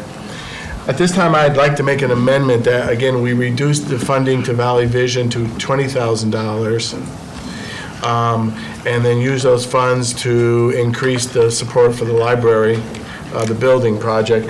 At the same time, though, we also pull out of the budget the position of page supervisor. We have that position removed from the budget, and any additional money there would go towards construction, bringing that number no more than $500,000. If there's extra money, it would go back to budget, but no more than. That brings it to 490. 490? Got my big math brain on. Okay. Thank you. 490. Two of us. And my justification for that is, I am concerned about funding more positions. Again, as we've all said, all those have got to be paid for somewhere down the road. And yes, I mean, we probably are. As a city council, the last 2 years, I think we've done, my 2 years involvement now, at least, we've done a wonderful job of keeping taxes under control to the public. Our increases have been small and justified. But at some point in time, if we move some of these positions and bring them on board this year, we are, again, as we've heard from Mr. Bennett, we will be forced with some potential bigger increases.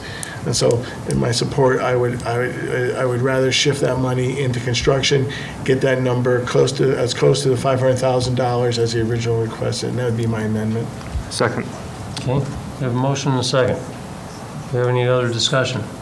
Councilor Daniel. I'm gonna need some clarification, of course, there was a lot there, so. Sure, yeah. Can you just go over the dollar amounts real fast? Oh, Yeah, sorry. yes, dollar amounts. I would again request a $20,000 reduction from Valley Vision's request of 40 to 30 to 20, freeing up 20 grand. And I would remove from your amendment the full-time library paid supervisor position, which is $58,000. So that, again, that's a total of $78,000 that we then could apply back to the construction of the library, bringing that number to, Jim, what'd you say it was? 490? I think you said? Yeah, it's I haven't had- 78, so that puts it at 490. 490. Okay, so we have a motion, we have a second. I'm gonna, Mr. Marsh or Mr. Bennett, getting back to our community support page, if we could. On the community support page, I'm also looking at some of these, I'm sorry I didn't bring this up earlier. There's an extra 15,000 that was included in the CETA request that was not for CETA.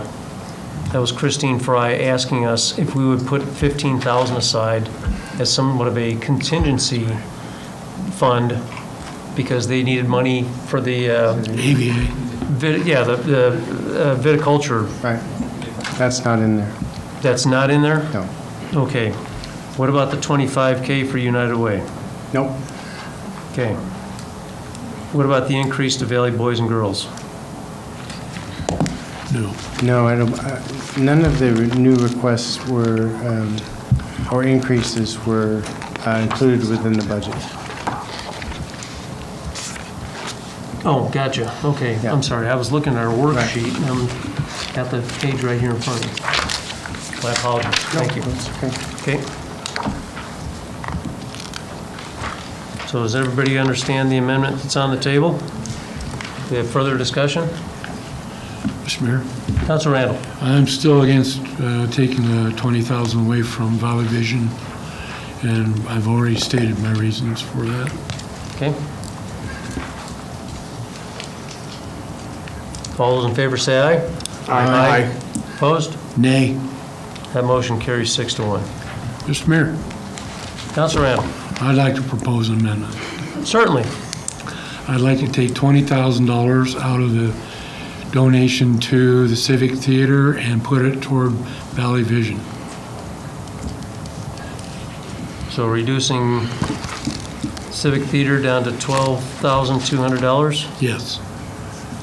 Okay, we have a motion. Is there a second? I'll second it just out of courtesy. I'm interested to hear the merits, so, second. Okay. So a motion, a second, discussion. Mr. Mayor? Councilor Randall. The $20,000 is a good investment as far as jobs concerned in this valley, and I don't think that the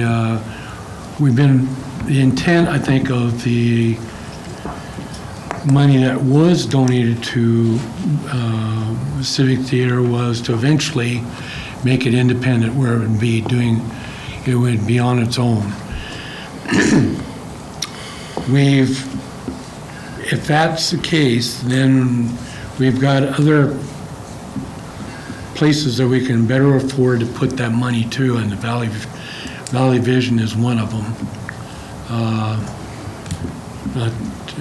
Job creation is a pretty high priority versus, I don't know how to say this, versus the arts, let's put it that way. The arts will come when somebody has a buck in their pocket. Well, I guess I would offer that we have, when it comes to economic development, let's face it, we've got BDL, CETA, we're actually paying a person on city staff probably half of her funding. Mr. Bennett, Ms. Gilbert, isn't about half of her job dedicated to economic development? Yes, I think I would say that Is that fair? at least half of her job is devoted to that. She's a regional planner by definition. She has a number of specific duties that she looks at, but economic development and historic preservation are probably the main two. Okay.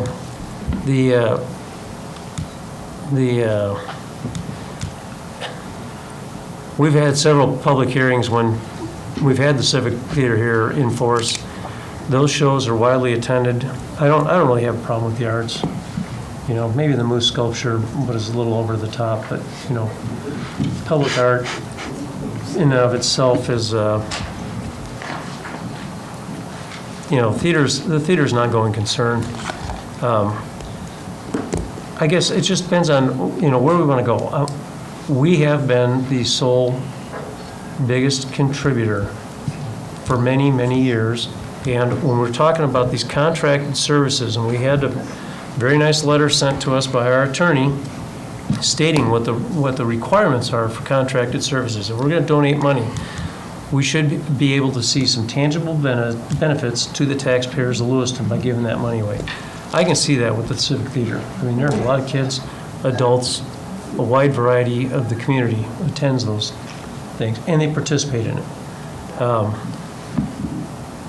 You know, where do we draw the line? The Valley Boys and Girls Club, I think they can quantify their deal.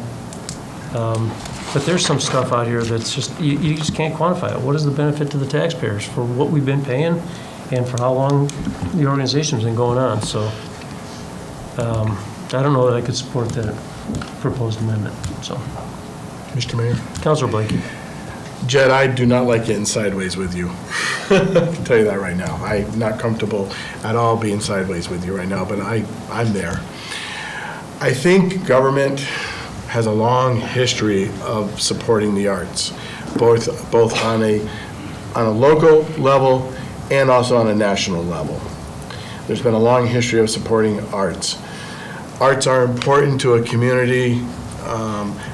I don't know what the number of people who are involved with the Civic Theater, but every time I look at one of these plays, they're always new names. I don't know where they all come from. I don't see many names being repeated. So there's a lot of people who are participating in that program.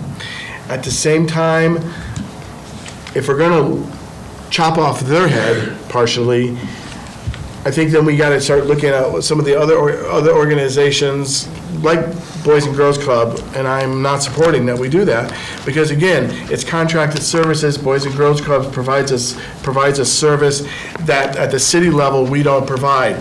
Parks and Recreation provides a service, okay? And that's how I see Civic Theater. It provides a service to the valley. It provides a service that no other organization can do. And I want people coming from Pullman. I want people coming from Moscow. I want people coming down from the prairie at Christmas time to be involved, to see our plays, to spend some money in the valley, maybe spend the night here, have a dinner. And there's all those other dollars that are generated that we can't put a finger on, but we know they're being generated by out-of-town people coming to attend those entertainment acts. So there are dollars there, soft dollars, that are being generated. Mr. Mayor. Councilor Randall. Well, what are we going to do when the other two theaters come asking for money? We've got two other theaters now that are started up. Well, the one at LC is not started up. It isn't a fresh start. It's restarted. And then we've got a new one over in Clarkson that's going. So when they come knocking at our door, asking for money, you support the arts, what are we going to do then? So I'm sorry, but I don't think it's our place to support the arts. And then I think that's, like I say, when somebody has a job and they have extra buck in their pocket, they can afford to go pay for this, the arts. That's the way I feel about that. Yeah, well, I'm not worried about a Buzz Theater from Clarkston, because that's Clarkston. There is another group here, Mr. Feeney's actually involved in, but I went to one of their first meetings, and they're looking at purchasing the Liberty Theater and turning that into a theater, but I think we pretty much had that discussion, Mike, that there wasn't going to be any money from the city. And he's nodding his head, and they're their own private group, so. And I think they can all complement each other, so anyways. Okay, so we have the amendment proposed by Councilor Randall to pull 20 out of the Civic Theater and put it back into Valley Vision. All those in favor say aye. Aye. Opposed? Nay. Okay, motion fails, 6-1. We have any other? Councilor Daniel. I don't know if I have an amendment yet. I have a question, two questions. At the last budget work session we had, I asked about whether or not the 100,000 for sidewalks was included. I always get the proper term, but the 100,000 we use for matching funds, is that included in the base budget or not?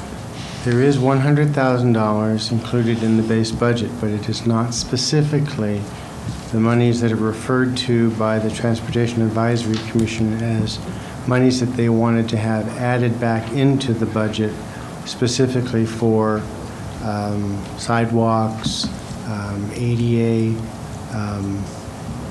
accommodations.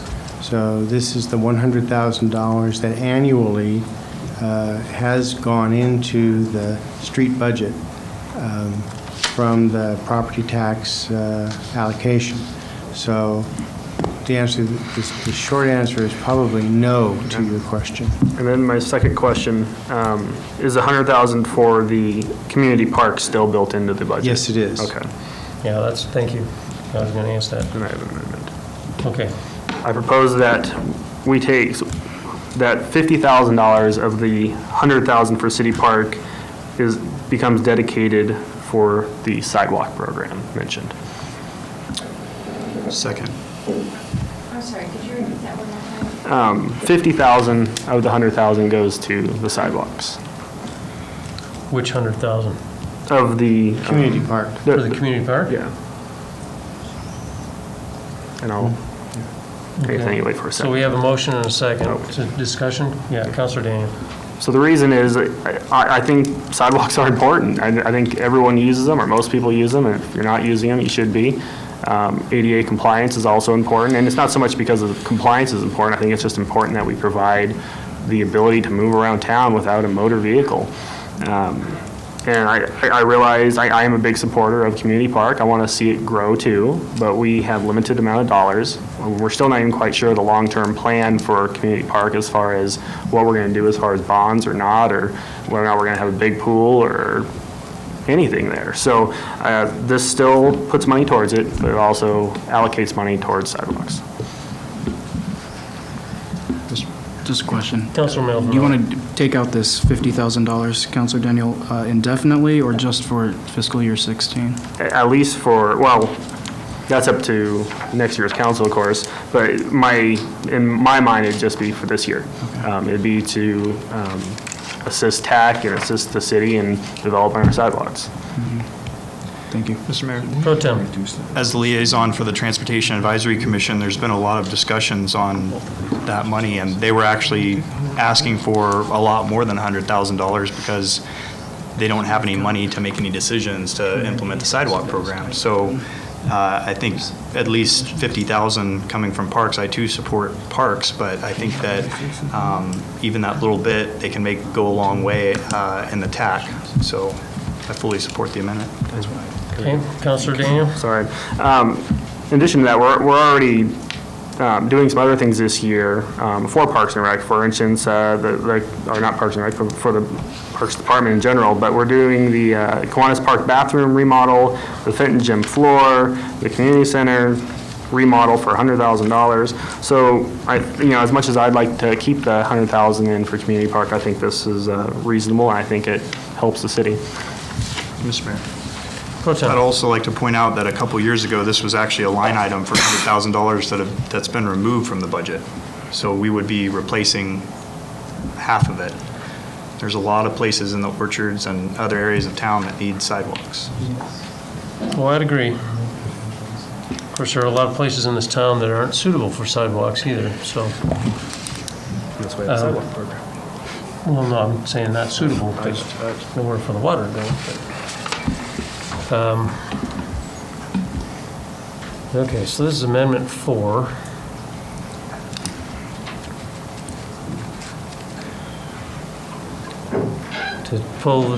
To reduce the community part 100K to 50 and put that back into the sidewalk program. Is that correct? Correct. And I mean, we can make another comment if that's okay. Certainly. One thing I forgot to mention also, I forget what the ratio is, but I know that 50,000 becomes leverage with federal funds to now, it's at least 2 to 1, it might even be more than that. So we actually get a lot of, we get a lot back for that 50,000. Okay. Further comments? All those in favor of that amendment, say aye. Aye. Aye. Opposed? Nay. Show of hands. Show of hands, please. Aye. Nay? Okay, that motion carries 4 to 3.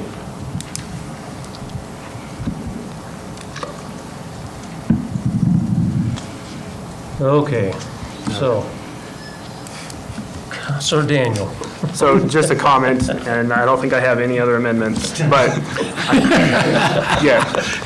So I just want to reiterate, I do support community park, and between now and the next reading and the third reading, I'll also be looking for a way to fully fund the sidewalk program as well as the 100,000 community park. Okay. Yeah, just keeping in mind, people, everybody that's here listening in and stuff like that, this is the first reading of this annual appropriation, and we have 2 more readings, and usually the third one's rather lively, so we have plenty of time to make some little tweaks and adjustments. Correct? For our first reading, this one's been pretty light. Yes, it has. Councilor Maldonado. I just have a quick question of Tim.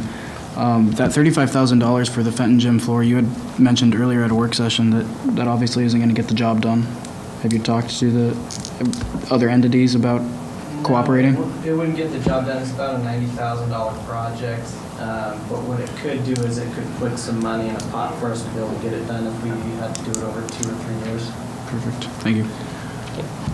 Councilor Blake. I'd actually like to follow up with a question on that then, too. So the school district has set their budget, I believe, for 2016, correct? I believe they have. I should know that. I got the president's in my office. And they have not budgeted any money for Fenton Gym. So essentially, what we'll be asking here is parking $35,000 for a year, and we're not going to use it. And we won't even know if next year we're going to use it or not either. In some ways, we're just parking money and let it sit there when there are other needs out there. If we know that the other entities are not going to put up any money this year, I would, we're not, where are we on the vote on the amendment? Oh, yeah. I would make a proposal, an amendment here, what's that make it, number 6 now? 5. That we shift the $35,000 from Fenton Gym back to the community park. Actually, 35 or 25, I don't care what number that is. And that we also shift $25,000 out of the transportation budget towards 18th Avenue street improvement. URA is only asking for $300,000 there for matching dollars. So there's $25,000 I think we could use there, plus Fenton Gym money to bring the park allocation back up to $100,000 and still do the sidewalk work. So 35 from Fenton, and what was the other? Well, it was 25, but that makes it more than 50. So 25 plus 35 to 15. 60. Yeah, so we'll do 25 and 15 out of reconstruction of 18th Avenue North. What's the maximum you can take out? 25 and make it to 300? Yeah. Okay.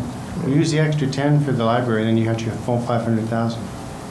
Oh, gosh darn. I'd like to amend my amendment to include that too.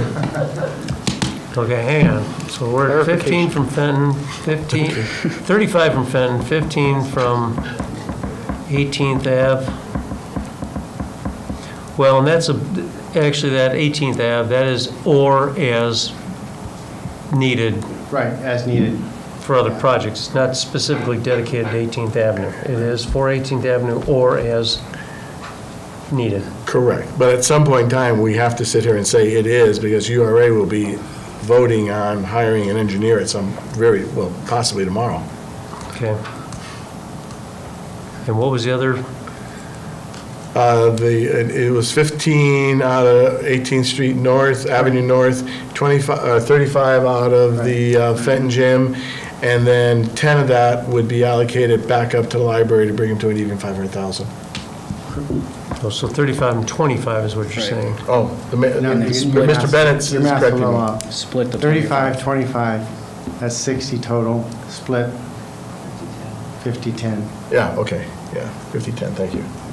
Okay. 35 from Fenton. Lost without a calculator. 25 from the 18th project for a total of 60,000, split 50,000 for community park and 10 for the library. Correct, thank you. Okay, so we had a motion or an amendment? I'll second that motion. Okay, so that's a second. And that's to go to community park. Councilor Daniel. I just had a question. What would be the impact to the way I look at it now, the Fenton Gym floor, $35,000, that's built into the budget. So you'd have it this year, it'd already be built in for next year. So you'd wind up short next year, only $20,000 to fix the floor there. So how bad is the floor at Fenton Gym? Really, Bad. But the question is, since 35,000 isn't really even close to what it's going to take to fix it, then you're going to have to look at that separately next year, I think, as a budget option to maybe fully fund that so the project can get done. Yes, there could be a possibility, sure, that the school district and/or Boys and Girls Club, both of whom use that facility, could, contribute some funds toward that. During the next year, we can explore that. Okay, I'll support it. So are we clear on this? Okay, all those in favor of this amendment, say aye. Aye. Opposed? That carries 7-0. It's amazing. Okay. Mr. Mayor. Counselor Daniel. I'm kidding. Okay, go ahead. So, we are back to The original motion. the original motion, As amended 5 times. as amended for the 5th time, to read by title only,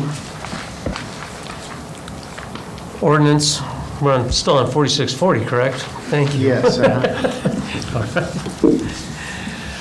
To read ordinance 4640 for the first time. All those in favor say aye. Aye. As amended? Aye. Opposed? Motion carries 7-0. Approving the first reading of ordinance 4640 by title only. An ordinance of the City of Lewiston to be termed the annual appropriation ordinance, appropriating sums of money authorized by law and deemed necessary for all general and special municipal purposes of the City of Lewiston, Idaho, for the fiscal year commencing October 1, 2015, and ending September 30th, 2016, providing for the filing of a copy of this ordinance with the Secretary of State as required by law, and providing an effective date. Okay, thank you, Carrie. Now we'll move on to ordinance 4641 for the first reading. This is fixing and establishing the tax certification on all taxable properties situate within the corporate limits of the city for the fiscal year commencing October 1, 2015 and ending September 30, 2016, for the purpose of providing and raising monies for municipal and corporate purposes, providing for the tax certification to the Nez Perce County Commissioners in the amount of, what's the new number, sir? I don't know. 17,306,300. Wow, you got a big math brain on you, too. Call it smart. What do you get? 17? Well, I'm sorry, you came up with? My smartphone came up with. 306, 17,306,300. 300. And that's assuming that the 1% is 168,000, correct? Okay. Okay, so that's bringing the 1% out. Thank you, Councilor Daniel and Mr. Marsh. So are we clear on that? In the amount of $17,306,300. Not to gainsay Councilor Daniel, but just in case when we go back to take a look at it slightly off, we might just say, or, as, upon, as reflected review by of the amendments. Yeah, right, in accordance with the amendments to the previous ordinance 4640, just to make sure if we're $1 or $2 off, we don't have to do that again. Okay. Is that fair? In accordance. And this is going to be by title only, suspending the rules. So I'll entertain a motion to read. So moved. Second. Okay, we have a motion and a second. Is there any discussion? All those in favor say aye. Aye. Opposed? That motion carries 7-0.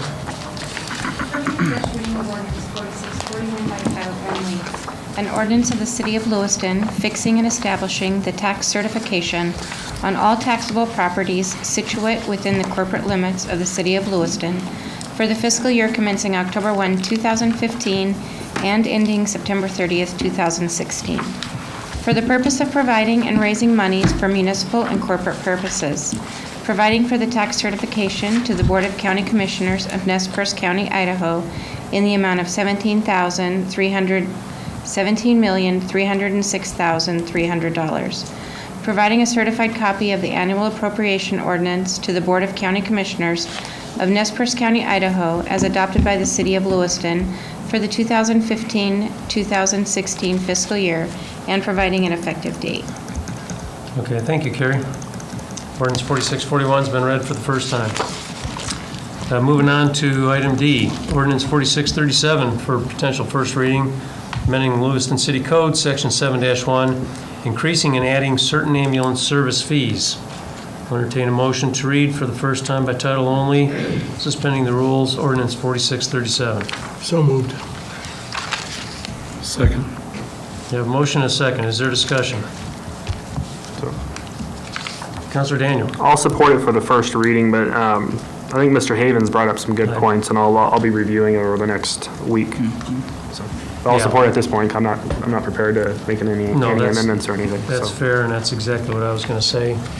May I ask a question? Certainly. To the chief, a question, chief.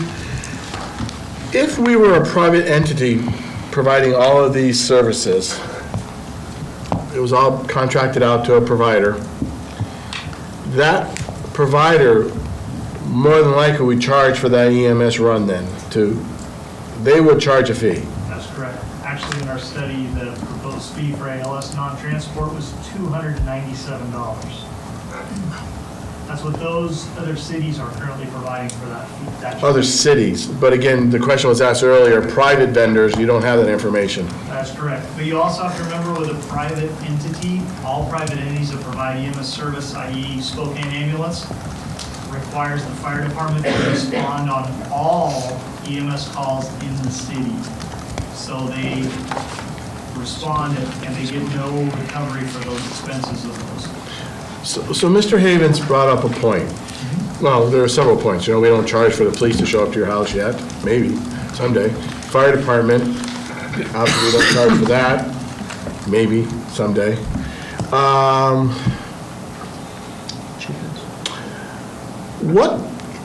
What percentage of those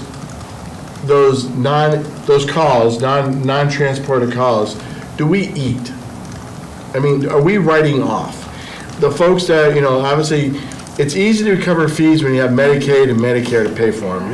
It's easy for anybody to institute fees when you have services out there that'll pay for those services. But again, we have indigent people who can't. Do those, when they can't pay that bill, does it go back to the county's indigent fund, or what's the methodology for recovery? Are you talking about those that are transported or those that we respond on? Well, what we're talking about is responding, aren't we? Just response and no transport. Yeah, response. Currently today, we don't charge anything for any of the responses that we don't transport for. So we don't go after anybody. That's just the price of doing emergency response. What we had seen is a large number of people calling to have take a breathing treatment because they don't have medical insurance or they don't want to go to their doctors. So they will call us, we will provide services, they refuse transport, and then we go back into service. Those are the ALS fees we're looking at. Right. And that's a trend. Nationwide. Yeah, but that's a, correct me if I'm wrong here, I'm going to probably politically incorrect right now, but that is a trend that we're seeing at the emergency room level, that we're seeing all over the United States, again, and especially in Idaho to some degree, because we have the NOC, and we have 100,000 folks who basically are not insured, who aren't covered by Medicare, but also don't make enough that they qualify for any subsidies. They don't have insurance coverage, and those folks now, those fees are being passed on to entities such as cities and counties to basically pay for. And we've seen this increased usage at the emergency room. In lieu of your doctor, I'll use the hospital emergency room instead, because they can't deny. And just like you're saying, you can't deny service. The phone call comes in, you've got to show up. That is correct. We're a rock and hard spot. Well, it is the first reading. Yeah. These are all good questions. And Mr. Havens did make a good point, so. Mr. Mayor. And I agree with a lot of the points that Mr. Havens made as well, and I take issue with not being able to have any numbers from the private sector. So I wish that there was some way for us to get an accurate comparison to find, maybe they can do it cheaper. But I'll tentatively support this for now. Okay. Councilor Blakey. Councilor Johnson, to answer your question or to meet your question, would you be in favor of, at some point, we do an RFP and find out and actually go through the process? Certainly. Okay. if it can save the taxpayers money and also lower the fees for the indigent, I don't see why not. Yeah, I'm not disagreeing with you. It's something that, I don't know, I would like further study on a work session discussion. I think it's something we should be discussing. Okay. Okay, so are we all in favor of reading ordinance 4637 for the first time? Say aye. Aye. Aye. Opposed? Motion carries 7-0. Approving the first reading of ordinance 4637 by title only.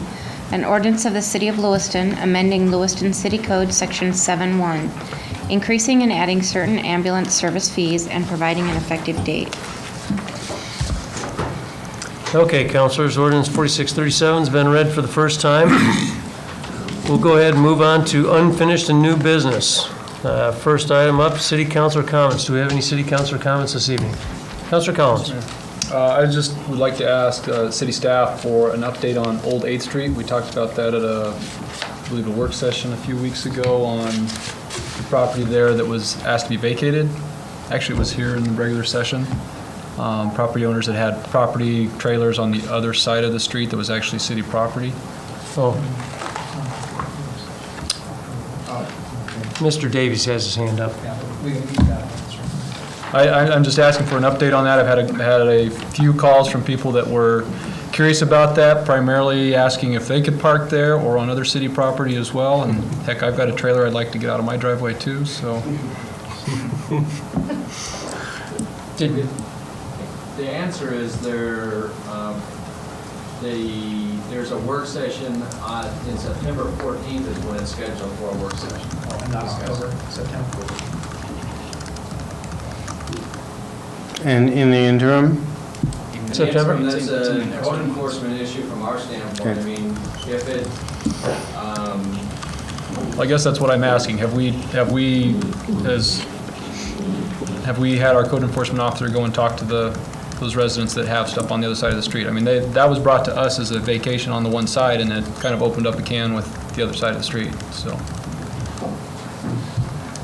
Well, if we have not, I'll check with Officer Johnson, and we'll make sure that he's aware of the situation and that he goes out there and pays a visit.